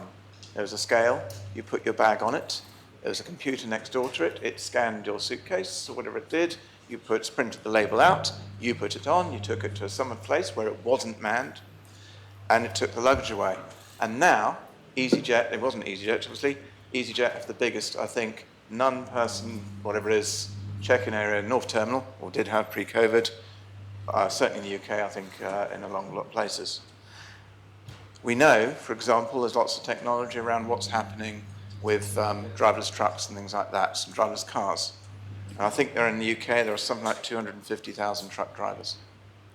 And go back to the Ardèche, when we turned up and we had a bivouac thing that night, and I was speaking to two of the gentlemen there who were a little bit older than me, they were looking after the area, and they were talking about Jersey, and I said, you know, what's one of the big problems? We talk about population and increase. And they said, does that mean you've got jobs there? And the point about that, sir, ma'am, apologies, is that I was thinking about France, and I was thinking about relatively low-skilled jobs, McDonald's, being replaced by computers. The check-in staff, probably, I'm guessing, probably not the most challenging job once you've been taken through the training, so obviously people skills usually, being replaced. That technology, that was 5 years ago. And actually, not many people may know this, as well as being an accountant, I've also got the qualification of the Information Systems Audit and Control Association. I used to do the exciting stuff of computer audit many years ago. Didn't used to be a techie, and I'm well out of date. The point is, some of the principles are the same, and I certainly would not try and pretend to anybody nowadays that I'm in any shape or form, either am or ever was, a computer expert. But somebody sent me a quote in the notes as I've been trying to go through. And we always overestimate the change that will occur in the next 2 years and underestimate the change that will occur in the next 10. And it's actually from Bill Gates. And the point about this at the high level, yeah, we may know not precisely exactly where it's going to go. And it's a bit like the Climate Emergency Fund, that actually I was responsible for the first 5 million when we knew it was coming through. I said to the Treasurer, I think we need to do a transfer in, because that went into the government plan, to get some seed money in so that you didn't have the delay going forward. That was the conversation. And this is actually more my territory, I'd say. It's more what I would call R&D. It's about that investment going through. I'm not expecting massive suddenly returns of money coming back into the fund from this necessarily. I'm talking about this investment into, as we've talked about, productivity, getting that diversification into the economy. And actually, and I agree with Senator Mesic, strangely enough, as an accountant, I'm actually rather excited about this. We should be. Because it is an opportunity, and I go back to this point, I don't want them to get into battles with sister islands or anything along those lines. But it goes back to that article about what the challenges were facing Guernsey. It's the willingness to think big, to leverage Guernsey's size, and to act fast. And acting fast in technology, in the world of technology, as far as I can see, is incredibly important. That acceleration is going. I'm going to look at Deputy Martin, Deputy Southern, Deputy Greville, Deputy Lewis, Senator Gorst, possibly Senator Farnham, and I think that's probably all. And what I look at, ma'am, is members who were either in before me or started at the same time now with us. And do we remember when Blackberries were first introduced? Okay? And that was a major change. And we were stunned. And now, who hasn't got one of these in this assembly? Okay? That's the speed. And we could say that's slow, but the acceleration is going forward. And actually, I agree entirely with Deputy Morrell when he said, we go on about the speed and the broadband stuff, we haven't exploited it. And that's always been the frustration, because actually, and it goes on to answer Deputy Ward's, happily you're both sitting next to each other, Deputy Ward's comment, why now? Well, actually, think about the last 2 and a bit years. We've had COVID, yeah? In 2020, the level of expenditure and debt we were facing just to save lives in the existing economy was huge. And can you imagine the reaction I would have had from not only the Treasury Minister, the Treasurer as well, about saying, actually, I want to go and spend another £20 million, by the way, on moving us out of here. We did not have that capacity at that point. But actually, we had an opportunity. And the opportunity was given by the fact that JT produced this sale of the division, and it generated a one-off sum of money, as has been alluded to. And that gave us an opportunity, and that came through, I think, I can't remember what time it was, Mum. I'm going to say August of last year, roughly. And that was the opportunity, and we could put it into the government plan. So that's why we're here. But I think it is absolutely, and there is another expression, in fact, Justice Martin referred to quotes we're here, and I'm going to give one he would have heard previously. We must not let the perfect be the enemy of the good. And, I've apologised once, I'm very happy to apologise again. Believe it or not, despite all the various issues we do have, every minister almost always says to the officers, have you brief scrutiny? And I had the same conversation. I was under the absolute impression that was happening. And for whatever reason, it didn't happen on the time. It happened about a week later after lodging. Absolutely apologise. And I hope, it'll be a lesson learned in there. Just to address some points, I'm not going to try and go into everybody because I'm acutely aware of the time, ma'am. For the comment of St John, hang on for a moment. Again, he's asked two particular questions, and I'm very happy to give him specific details privately, but in public, there is significant investment required within JT, and essentially it's about replacing equipment. I can give more on that. It's about complying with new requirements, shall we say, in terms of standards. I'll put it that way round. And I think the best context might be to think about what's one of the biggest threats, not just us, that we as a Western world are presently facing. And that is, bear in mind what's happening X thousand miles to the east of us, and what one of the ways that attacks take place, that a significant investment is required in the networks. And there are certain other standards that are required within all that to meet that. And then there's the rollout of 5G. That's kind of the rough place. The other area he referenced, I do apologise because I should have come back, obviously following our brief conversation yesterday, was my understanding the main issue was it was a minority holding, and that they had and there were conditions around that holding that did not give them the control that the Comitab might prefer. And I'll stop there because I may have gone a bit too far already, but that's the kind of line. I'm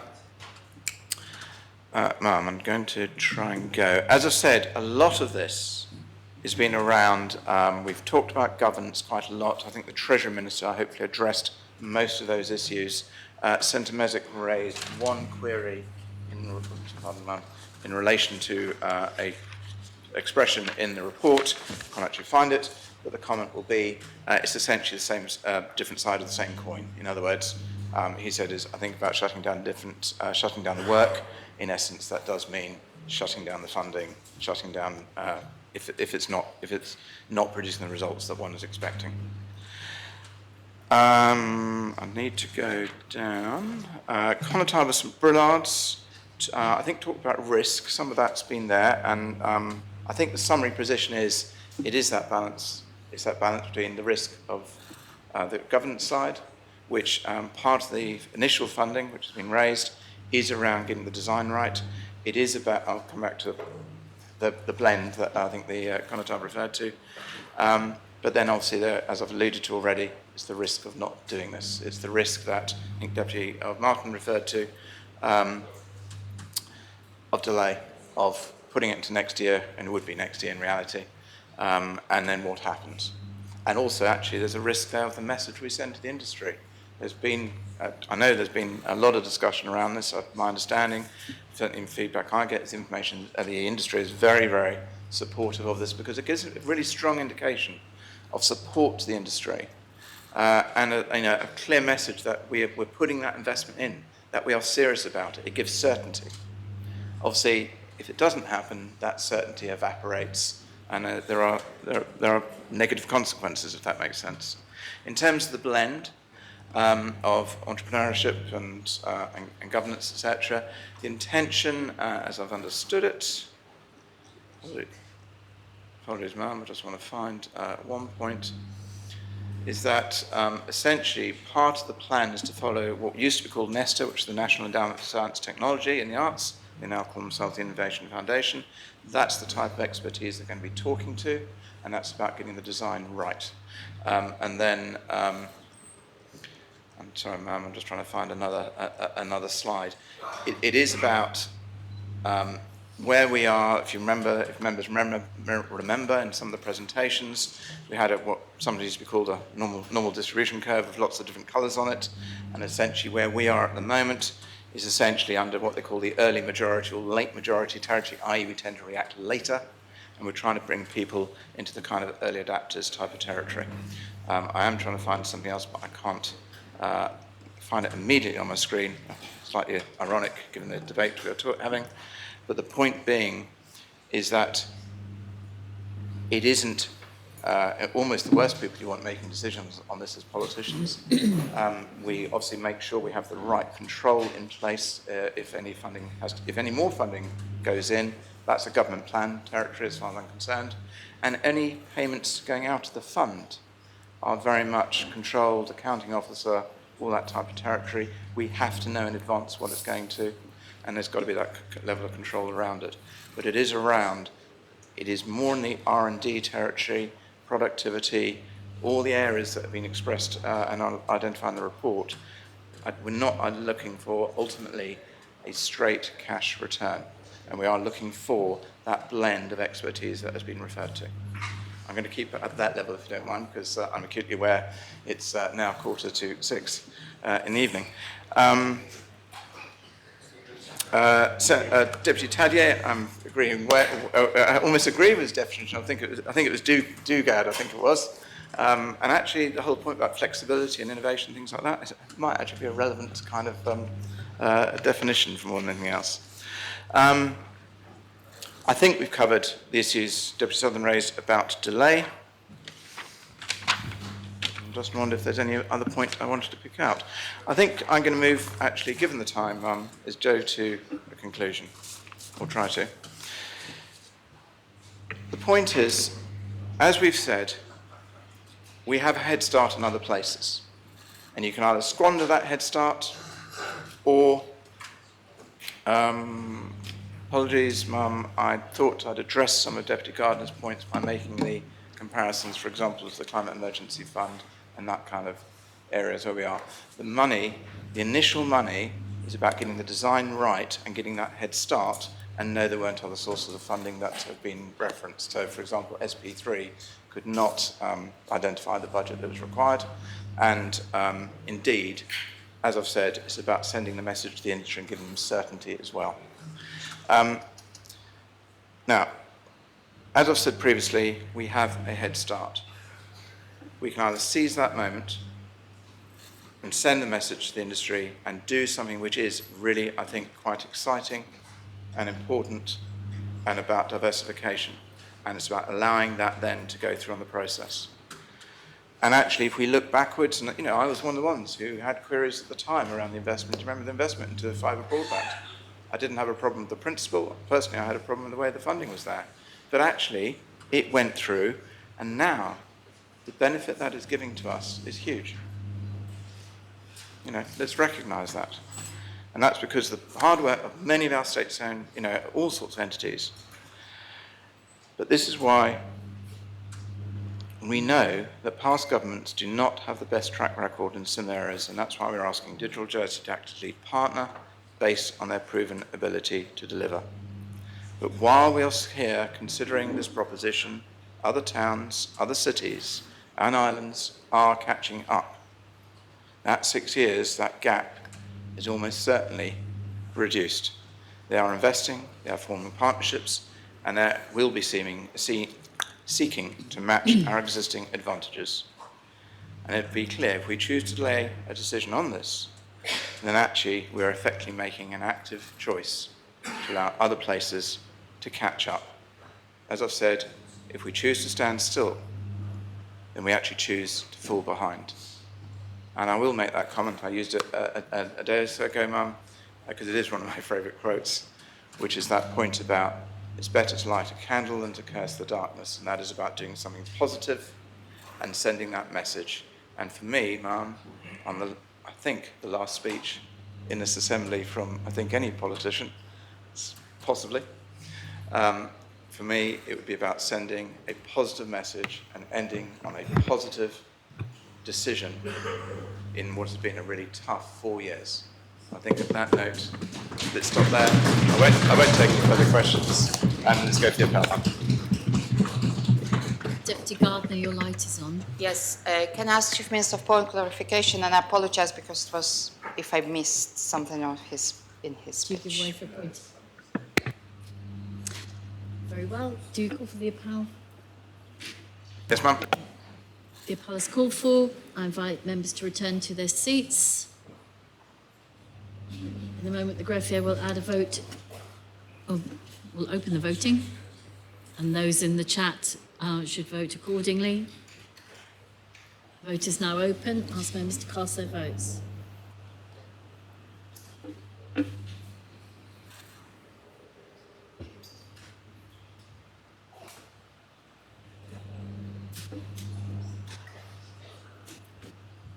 members have now cast their votes. I'll ask the greffier to close the voting.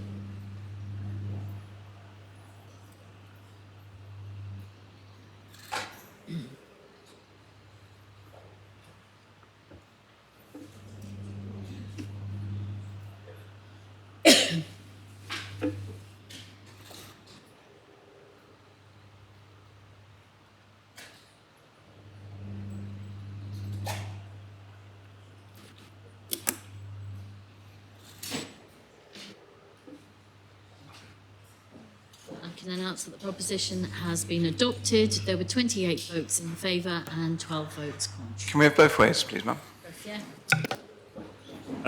Those members voting for, Senators Gorst, Farnham, Le Fondre and Valois, the Connétable of St Lawrence, St Brelard, Rouville, Trinity, St Peter, St Mary, St John and St Clement, and Deputies Martin of Rouville, Lewis, Pinel, St Juan, Labby, Truscott, Ash, Morell, Guida, St Peter, Amplin and Gardner, and the Deputy of Trinity, the Connétable of St Juan and Senator Ferguson, and the members voting conch, Senators Moore and Mesic, the Connétable of St Martin, and Deputies Southern, Tadier, St Martin, St Mary, Le Hegara, Ayer, Ward and Alves, and the Deputy of St John. Apologies, ma'am. Can I just thank everybody for their support and actually take the opportunity again, as many other people have, I haven't specifically said it, congratulations on, is this day one or day two? Day one. Thank you. It's been a long day. Thank you. That concludes public business for this meeting. I do have a message from the bailiff, which he's asked me to deliver on his behalf. This is the last sitting of the Assembly, with the exception of Liberation Day, before the general election. I'm sorry that I'm not able to be in the Assembly on this occasion to offer my very best wishes to those who are not standing again. It has been a privilege and pleasure to work with you, and I wish you all the very best for the future. For those standing again, it may well be that we will see you here again. In any event, I hope that you have an enjoyable campaign at the very least. And if I could say from my part, I would like to thank you all for supporting me in my appointment to this role, and I do hope to see some familiar faces in this chamber in July. Before the election, we will of course be celebrating Liberation Day, and details of that event will be circulated by the Bailiffs' Chambers shortly. But the states otherwise stand adjourned until the 9th of May.